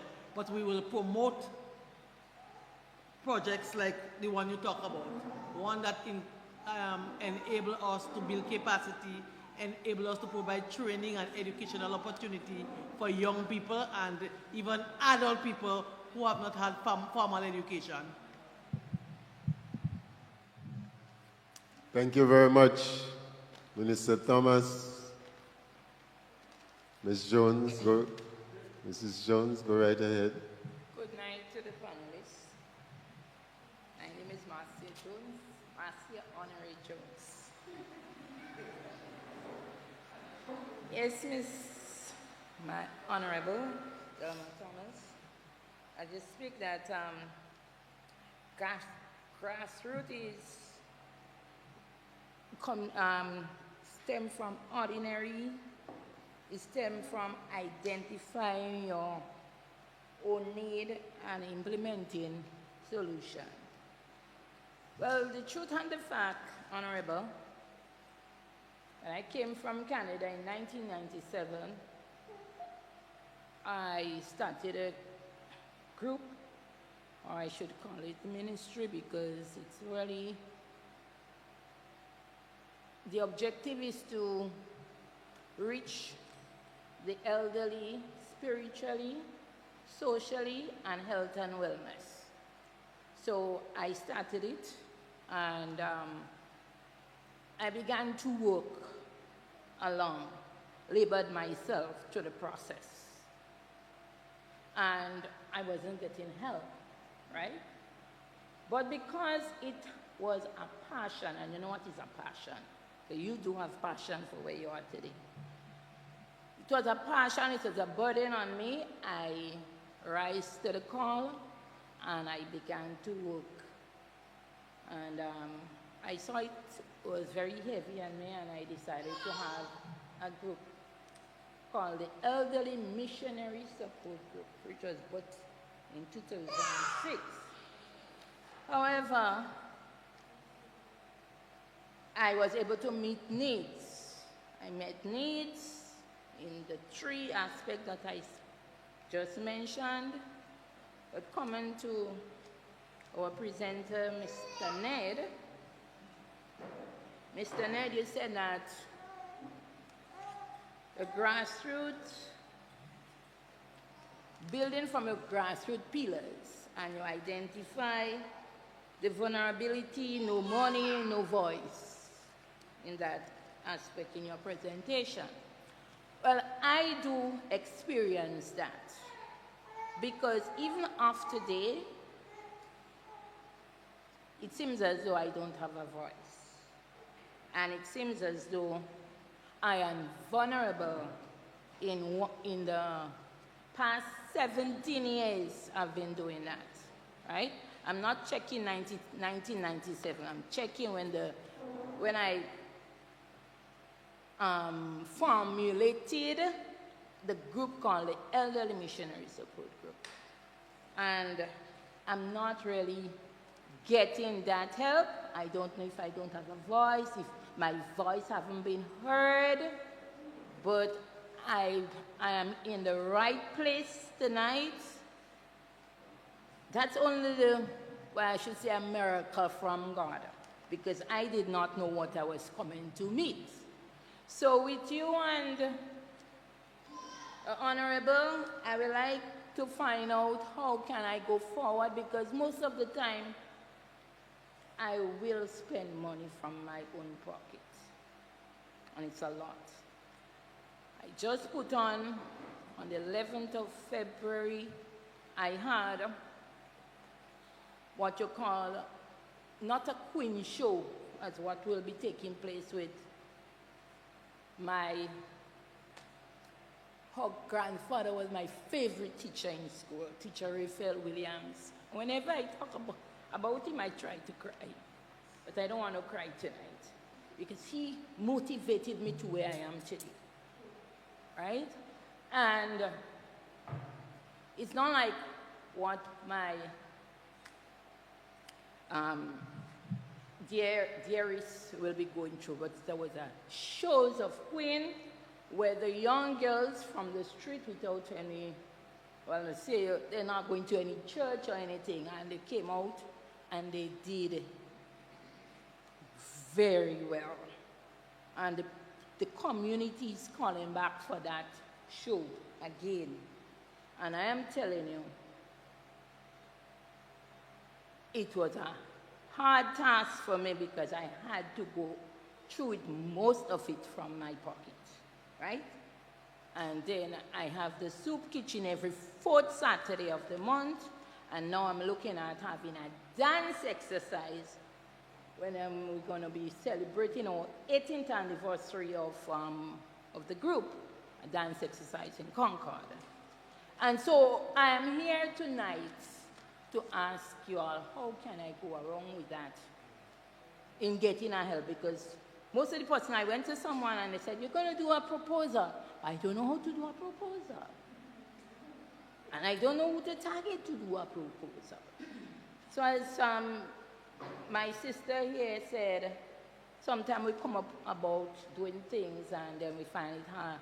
How can it, come forward quick so that things can start? I want to know from you, Honorable Delma Thomas and Mr. Ned. Mr. Ned, my grandaunt was Nurse Honorary, and she was a very hard stalwart just as Nurse Ned. So you should know what I'm talking about. Thank you. So first of all, let me commend you as a community member for getting involved and doing things in your community. Earlier I said, sometimes we can do small things for ourselves, but when we combine our efforts, when we work together and we get people together, so you say you can't write a proposal, there might be other people in the community who can assist you in writing a proposal. But I commend you for what you have done over the years in terms of assisting elderly people, for providing the soup kitchen and all that. But you have your parliamentary representative right here with you tonight. So that's the first step in terms of having a discussion with her. Have you ever been to a constituency office and raised with her some of the things so that she can advise you how to go forward? Have you? Huh? So, and those are the issues that we raise. So if you, yes, we appreciate what you're doing. You may not be able to do everything for yourself and you may need some support. Once you say you cannot write a proposal, somebody may be able to help you to say, or even join with you, because if you have a group, you come together, then you can have more than one person involved in doing more than even giving some soup. Maybe you can even do more days and all that. So I urge you to have some meeting with your MP, and let's see how we go forward with that. We as a ministry, and as you realize in 2024, as a government, we have put priority as it relates to wellness. And I heard you talk about wellness. So we give in mental health, wellness, we're prioritizing it, and so we're involving faith-based organizations, and that's why religious affairs falls under the ministry. So we started, we were in Gouyav last Friday, walking and sensitizing the population. So we went across Grenada, including Gouyav, about eating the proper food to eat, exercise, and all those kind of stories. So we will have more of that. So I still urge you to have that meeting, and then we can see how we can collaborate, how we can put a group together to assist you, to assist the community.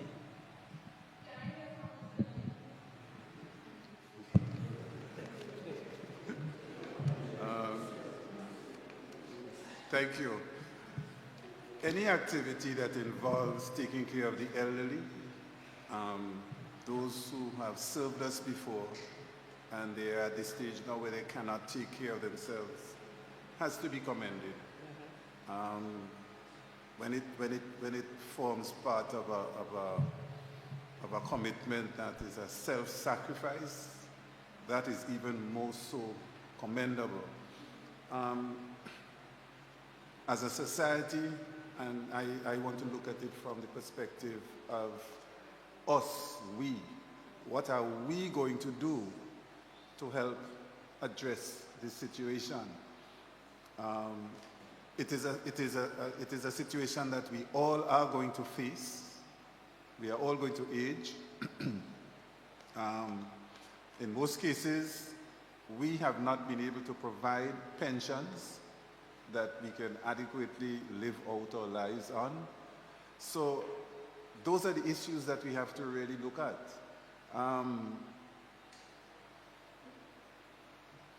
After serving the best of your years and making sacrifices to build, because we are all taking part in building Grenada, should we be in a position in the latter part of our age where we just can't provide for ourselves? What is the duty of the state? What is the duty of the state mechanism to ensure that at least basic provisions are made? So it is not, I don't have a simple answer for it. And it is something that more and more discussion has to be held. There has to be consensus, consultations about this issue, because we are all going to get old and we are all going to have the same experiences. Health challenges come up, infirmity, all of those things come to the fore.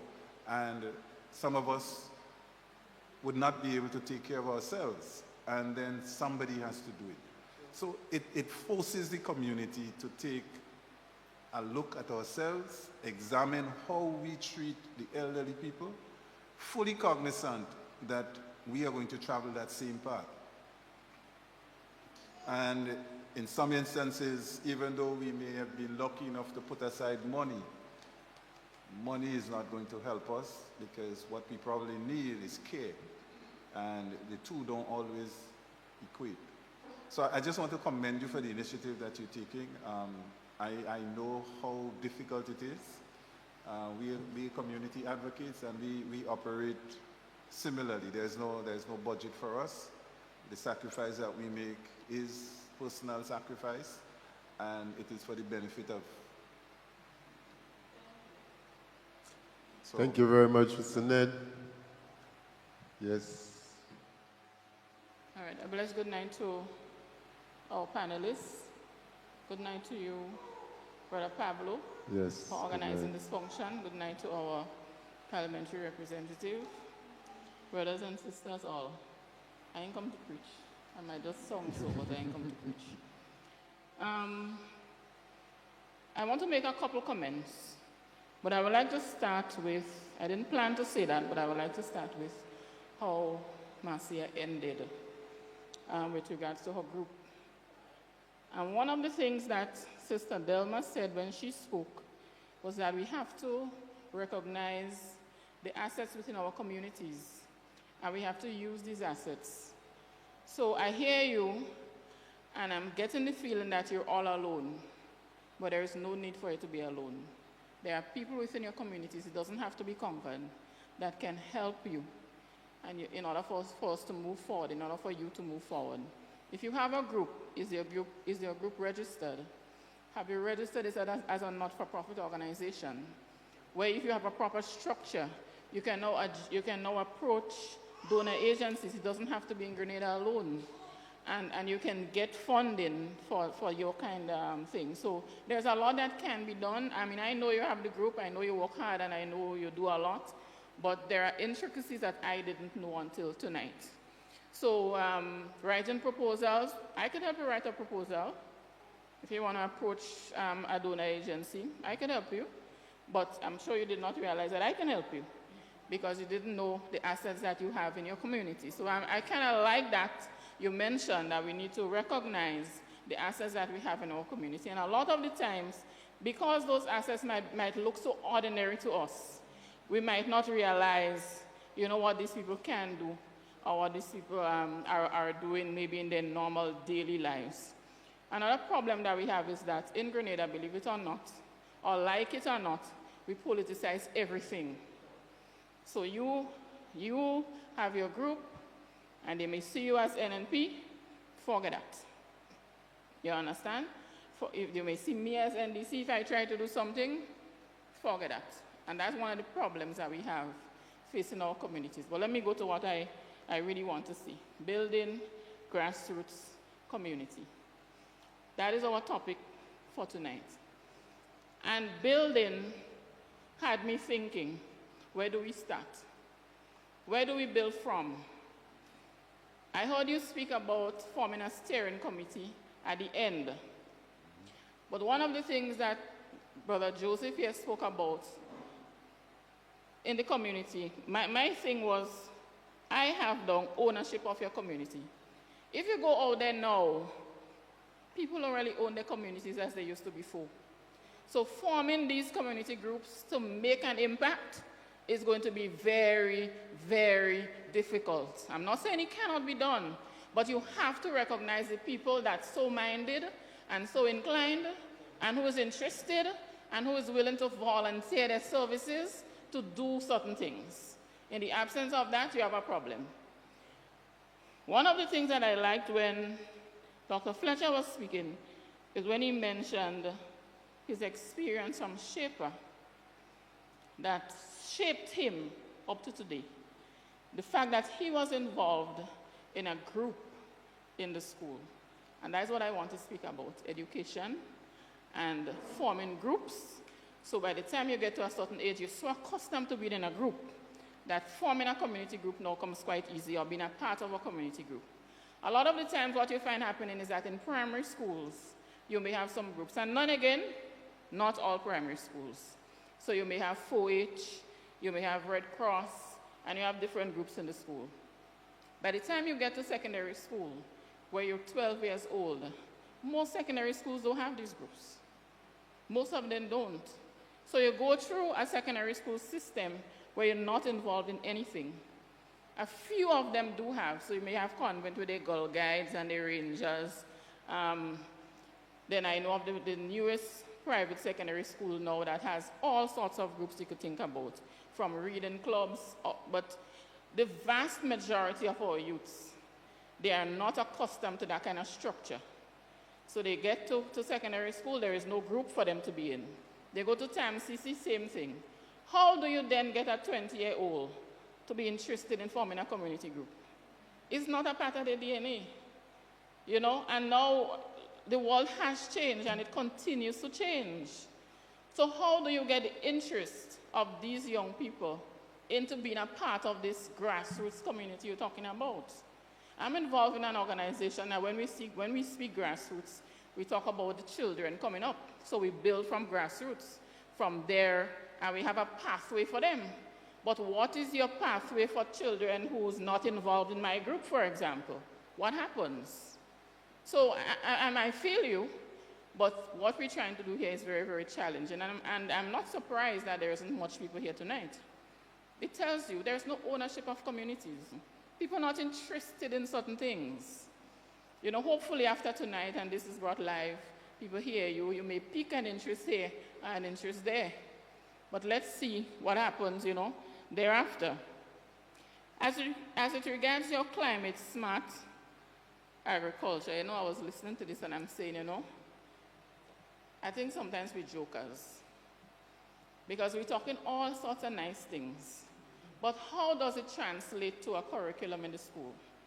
How does my child, who is in primary school or even secondary school, is there climate smart agriculture on his curriculum? Can he learn something different? We're still in the age where parents will say, I'm a farmer, I don't want my child to be a farmer, without recognizing the sort of monies, let's put it like that, or the revenue, the income generating ability of farming. So how do we get all of these nice things on the curriculum in the school, where a child could learn something and it's practical? You know, I hear somebody was talking about thinking. I teach in MCC and I'm trying to get them to teach critical thinking across the college. But it is not taught across the college. And young people nowadays don't think. So how do you get them to think? You know, how do you do that? Listen, it is a very good start, Pablo. There's a lot of challenges along the way. I don't want to sound too negative, you know, because I believe what you're doing is the right thing. You just have to ensure that you yourself is able to recognize your assets within your communities in St. John's. The people that's interested in what you want to do and build from there. And a lot of the times, that's where our problem lies. We will call this person and call that person, and they're not interested in that. So you will start something, and 2 days later, it fails, because that's not where the interest lies. So we need to start working back in those schools. We need to marry everything we say here tonight to the education system. How we do it? That might take studies, it might take what I don't know. Because you now have CXC responsible for CPA. I don't know what works in Barbados. Does it mean it's going to work here? When you have a standardized curriculum right across, it needs a lot more discussion. And if we are serious about doing things, then we need to look at it in all its different aspects. So that's just my contribution. Thank you very much. Mr. Chair, if I may, feedback here? before you sit, sorry, I wanted to ask you a question. From your perspective, what is a responsible citizen of St. John? What is a responsible citizen? You say there's no interest, people not interested in development, but I'm asking the question simply because our education system is supposed to, at the end, produce something. From what you're saying, it seems as though whatever it is supposed to be doing is not happening. It is not happening. So what do you think is missing? What is that? What is missing from the citizen that this present system is producing? What is missing? Right. What is missing from this citizen at the end of the day is the life skills aspect of things that they don't teach you in the school. And even not outside of life skills, even other skills that you don't ever learn in school. So for example, you go to school, you go to secondary school, and the emphasis is on doing 10, 12, 14, 15 subjects. At the end of the day, you get a student with 15 subjects who doesn't know how to empathize. They don't know how to volunteer. In some instances, they're not properly socialized. So you have that people aspect of it, the life skills that's missing from the curriculums in schools. And that's one of the things. If you want to produce a responsible citizen, there are certain things that goes into it. And if you don't do it, I mean, a lot of it is left up to us as parents. But then again, when you have a parent leaving home 6 o'clock in the morning and coming back 7 o'clock in the night, what can you teach your child? You understand? By the time you come back, your child ready for bed the next day. So the whole education system for me has to change. The emphasis on CXC and all these things has to change. You understand? I mean, I have a 17-year-old son who just finished year 1 in MCC. And in growing up, he didn't want to play no sports. Who know me know that I'm a football girl. He's never without a ball. But the child never wanted to kick football. Early though, I realized he liked music. So what I did as a responsible parent, I put him to play pan, I set him to play guitar, and he plays the flute, and that's what he likes. So he does that. You understand? Another thing that I as a parent do is that I get him to be involved in the football and volunteering. They have this course in college, community service, and he gets all his hours from volunteering for athletics, character. He didn't even have to worry about hours again, but then that's just me, and that's one person. How do we get other parents to do these sort of things? And in some instances, they can't. So we have to depend on the school system. Teachers are more parents to our children than us as parents. So we have to make it in such a way that the teachers can teach certain things in schools. I remember when I was going to school, right? There was something in school called general knowledge. And I mean, we knew all the prime ministers in the Caribbean, we knew all the capital cities in the Caribbean. There used to be a little general knowledge quiz. I remember coming up here and represent Grassroot School in quiz. Nowadays, children, I know nothing. Some of them probably never even hear about Maurice Bishop. And this is no joke. They didn't even know what Maurice Bishop did from what he didn't do. So how practical is teaching history in school as we know it? What happened to the Grenadian aspect of the history? We need to look at the education system. It needs to be revamped. And we need to put in a lot of the life skills in there. Life skills, very, very, very important. If you want to produce what you consider to be a model citizen at the end of the day. Okay, so I see there are many parents here this evening. We have an Education Act that is supposed to be guided by the input of parents. Where the PTAs, where is the parent input into what goes into the curriculum? Because we have identified what you think, and I suppose it goes across the board, that we agree that the student who graduates out of our system lacks life skills. Mm-hmm. Those are very basic concepts. It's a basic understanding of the responsibility that you have as a citizen.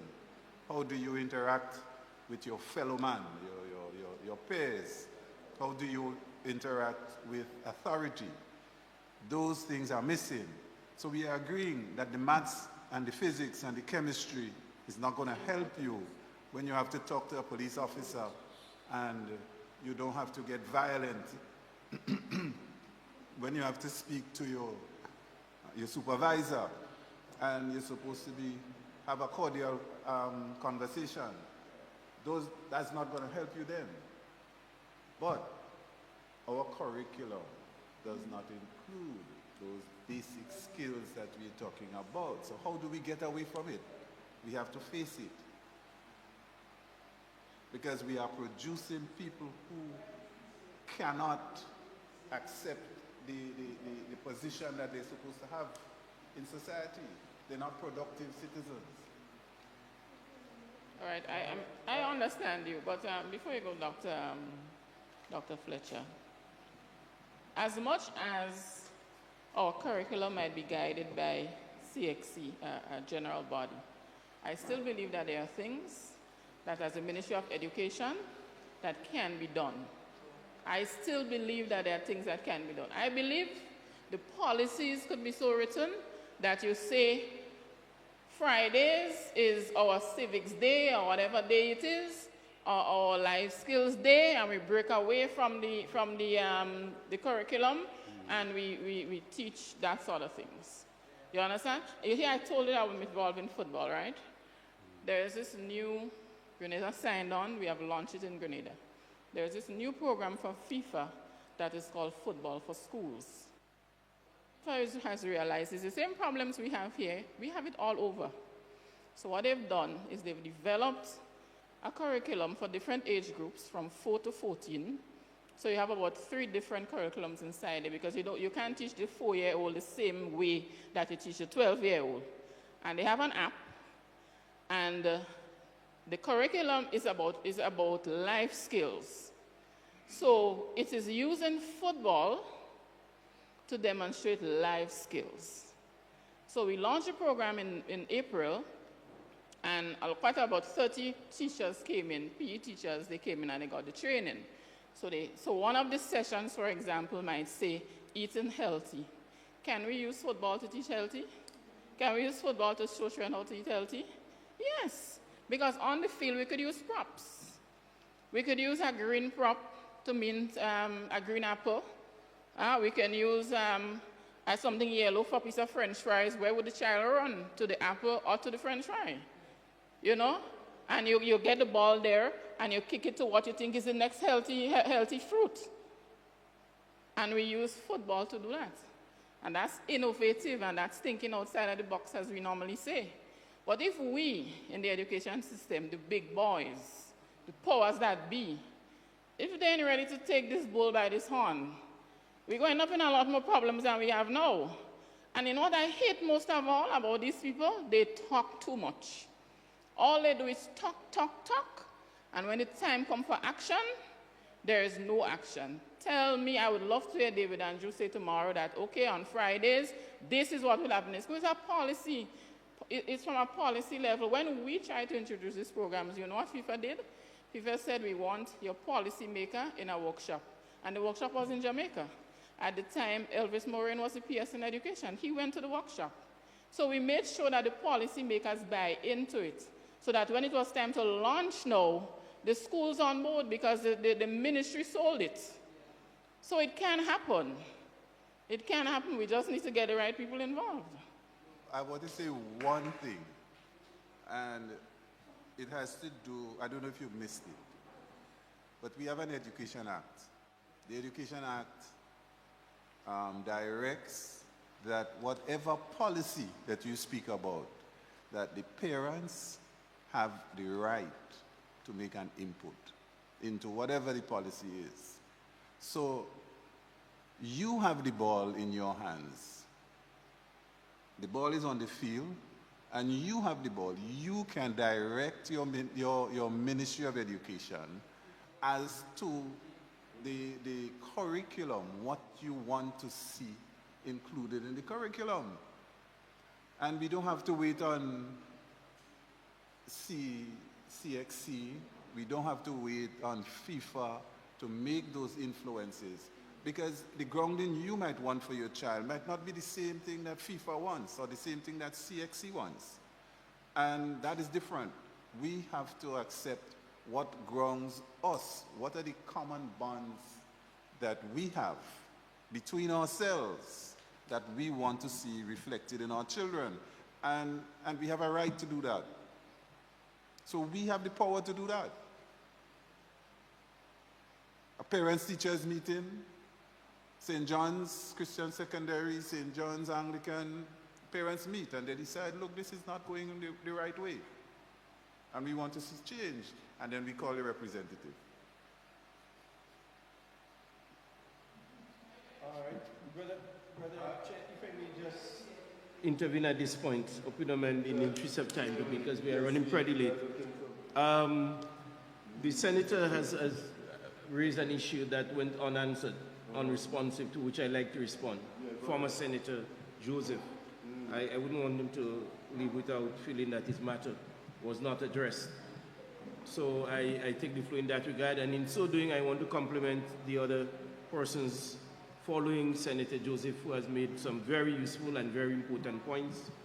Need not deliberate on them now, but I hope that the next discourse will take place in Concord, at the Concord Government School, where we can take this down to the grassroots, further to the grassroots level, and get discussion rolling on. Now, Brother Joseph, you raised the question of reinvention of the wheel, and you referenced the National Sustainable Development Plan. And I suppose the question was really, is there a sort of connection between the Climate Smart Agriculture, National Sustainable Development Plan within that context? Well, happy am I to let you know that certainly the SIRE program, and in particular the Climate Smart Agriculture program, takes its rise from that plan.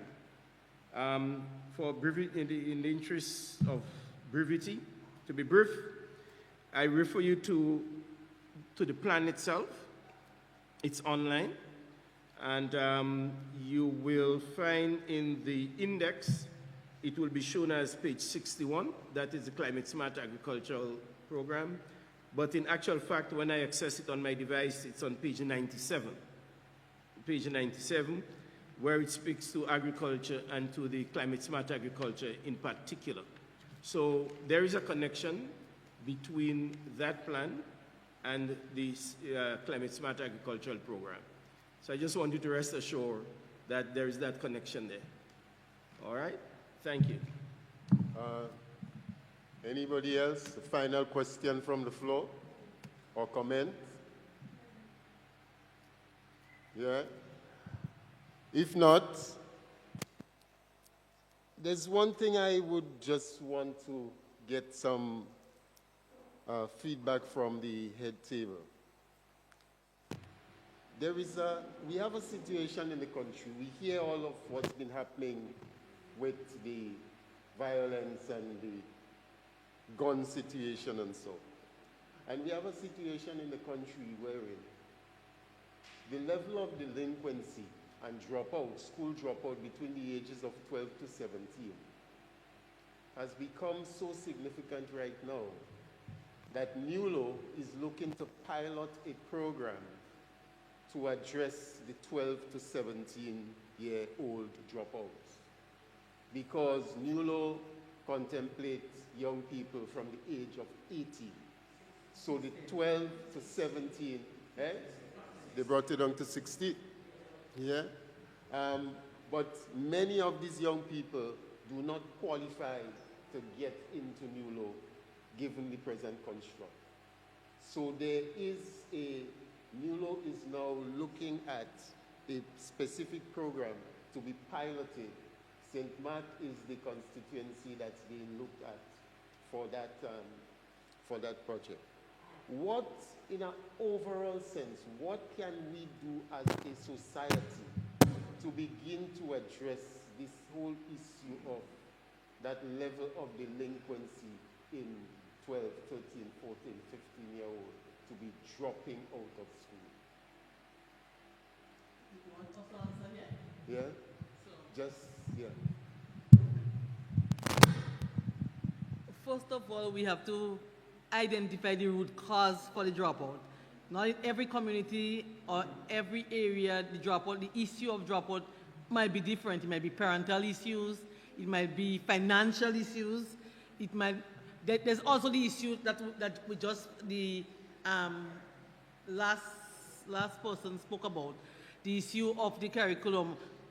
You know, we have universal education, and that's something I always champion for.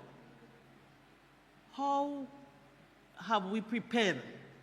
So everybody going to secondary school, are we catering for the needs of all these children? We are teaching our children to pass exams, and therefore there are children who are not academically inclined. So what mechanism are we putting in place? And I think that is what this government is trying to do, to put structures in place so that young people between the ages we're talking about who are not academically inclined can learn the basics but be able to do a skill or some other things that they are interested in. So we have to ensure that we deal with those particular issues. But as I said earlier, we must know the root cause in each situation because not everyone is the same. There might be some children who are very, very intelligent, yet they still drop out. And therefore, sometimes bullying in school, family issues, you know, so there are different issues. So we need to know what the issues are. And therefore, the truancy officers within the Ministry of Education must get deeper into the community, must meet with the schools and identify who these children are and how are we going to deal with the issues that confront them to ensure that we do not have this large number of dropouts. Because when you look, most of the cases that you have in terms of problem young men, problem with young women and so, or those who come adult, is because they had some issues before at the level of the school. Most of them drop out at issues, different issues. So we must now identify those issues and deal with it. Thank you very much. Seeing as we do not have any more comments to come from the floor, I'd like to say that at this point in time, I know I'm setting him up, eh? Yeah, I know I'm setting him up. But I think it would not really be okay to have had him sit here for the entire evening and not say a few words to us. So at this point in time, I call our former Calypso monarch to the podium, ASP Raymond Bis Matthew, to say a few words to us and to say a thank you to all of those who made this event happen. Because I know from the time I shared the concept with him, he was fully on board and he was instrumental in arranging for the Queen to be here with us and so on. And while I'm at it, speaking of Queen, one thing, there's been one oversight for the evening. Mr. Sitahal is the gentleman who is preparing our Queen for the event. And I know, I've had occasion to walk along with him already before. I know the quality of work that he does. So I do expect we will be putting on a good showing at the. Let's hear it. A round of applause, Thomas. Thank you very much. First of all, I didn't want to say anything because I don't know if I had the right, or I'm in the right place. Because one of the things, well, you know, when I get behind a mic, everybody else think I come to sing. But my wife just tell me I like confusion. I was tell her, you know, one of the things is that, and I will share it with you, she took me from Gouyav, but she can't take Gouyav from me. Right? So one of the things that concerns me a lot, and for a number of years, is gun battle. And I don't know if we're talking about the same thing when we talk about grassroots. I'm surprised that I invited a couple of the guys to be here tonight. Well, they ain't come. Well, we got to take it to them. We got to take it to them. The thing about it is that I have a concern. I've been concerned about gun battle for years. As a matter of fact, in the police force, I started what you call the Strike Squad, what we call RRU now. And I remember a couple of years ago, I wanted to march up gun battle. And the then commissioner told me, nah, leave them fellas, that is the way they just congregate when they had to see about the fish and when the fish beating and stuff. So I back out.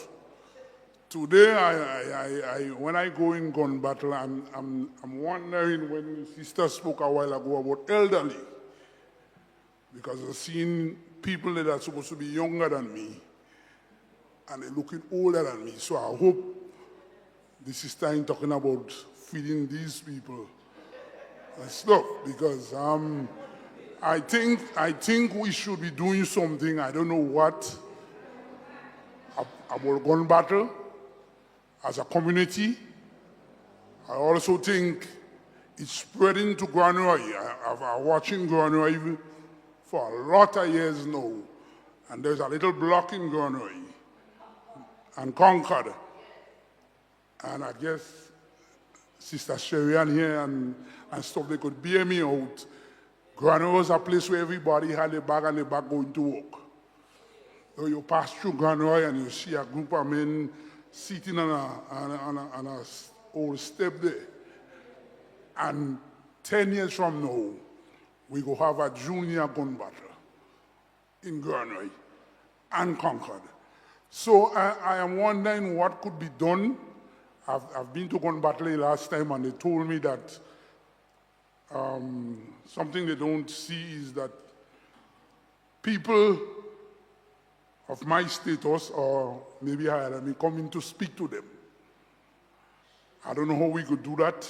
I don't know how we will get that done. I don't know how the minister will. I know it's a big task for you. But we need to save this community. What happens when the sea gets rough and there is no fish? Those guys just sit down there, smoke. And I'll give you a story that I had recently.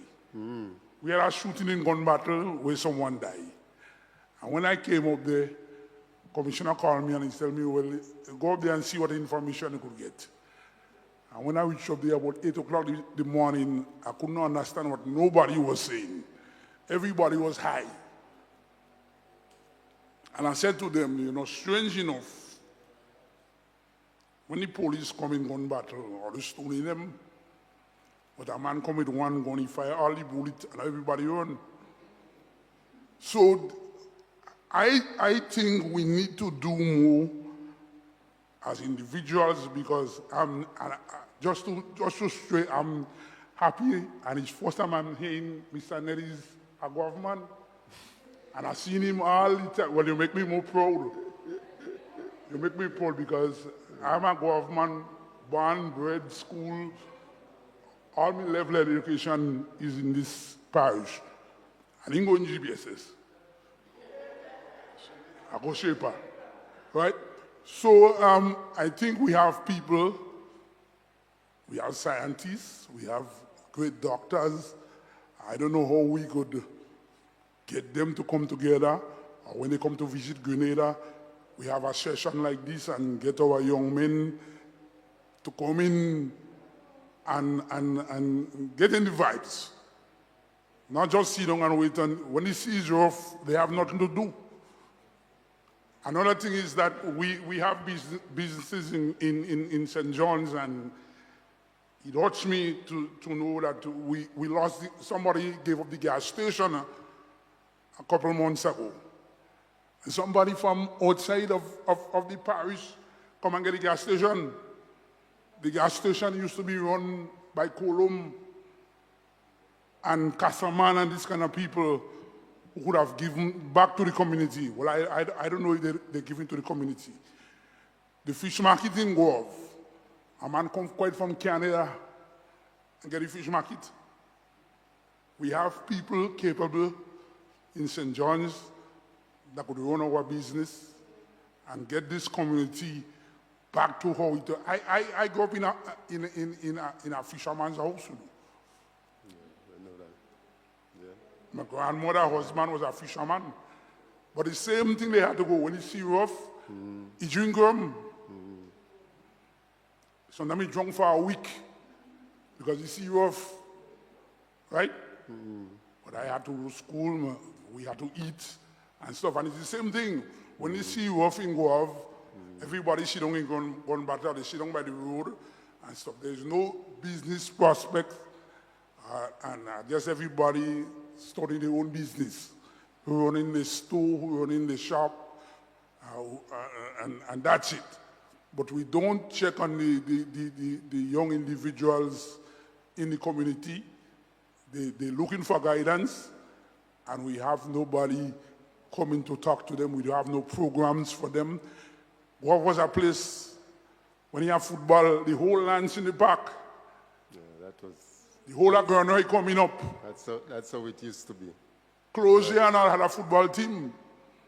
They coming down, and everybody used to congregate to watch the game and stuff. I end up in football fight.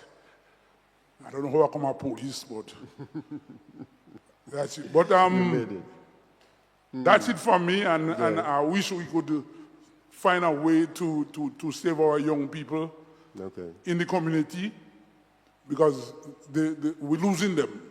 I'm looking better than all of them. And I know I'm older than them. Right? But I don't know how we need another forum, so we might need to go into gun battle, need to go on the block in Granary because they won't come here. So we will have to go and meet them and have a conversation with them, and we might change some of them. We might change all at the same time, but at least we might change one, and one might speak to the other and stuff. So again, let me just, I don't know if anybody want to respond, but let me just say thank you very much to everyone that came out tonight. It's our community. I think it's a good venture, it's a good event, and we need more of that. We need more of our minds coming together. And Sister Delma, we might have to rent a house for you down here and see if you will stay down. But we want to say again, thank you to everybody for coming. Thank you for the panelists. And Ray, it's a hats off to you. It's a great venture. And again, I hope I get to come back again next time. Thank you very much.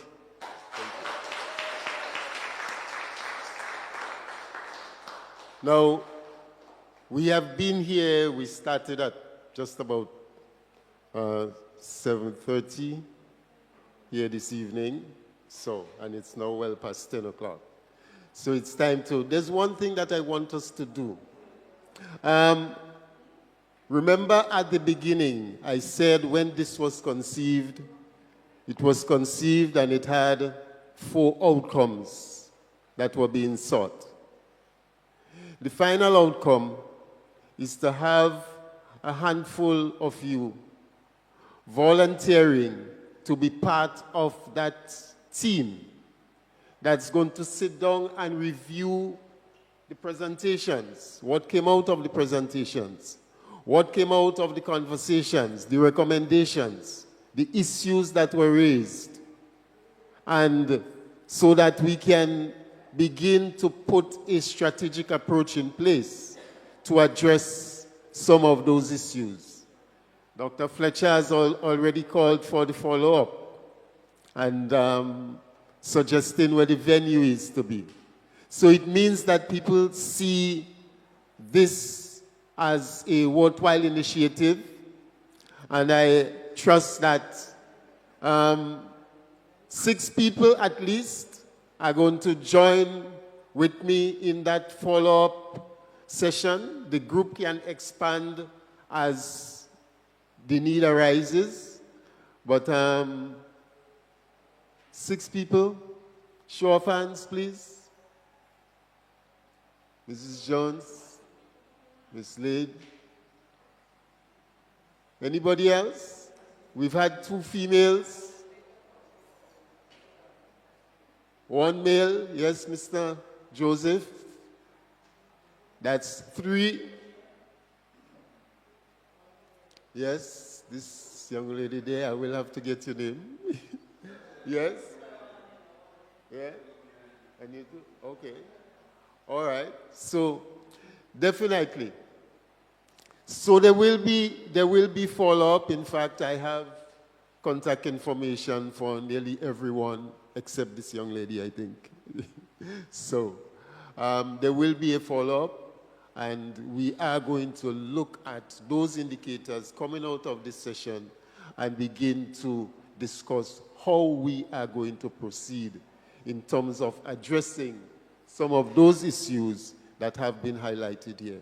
Once again, I say thank you to all those who showed up here, all those who joined us online, and I look forward to us continuing this process. Thank you very much and have a good night.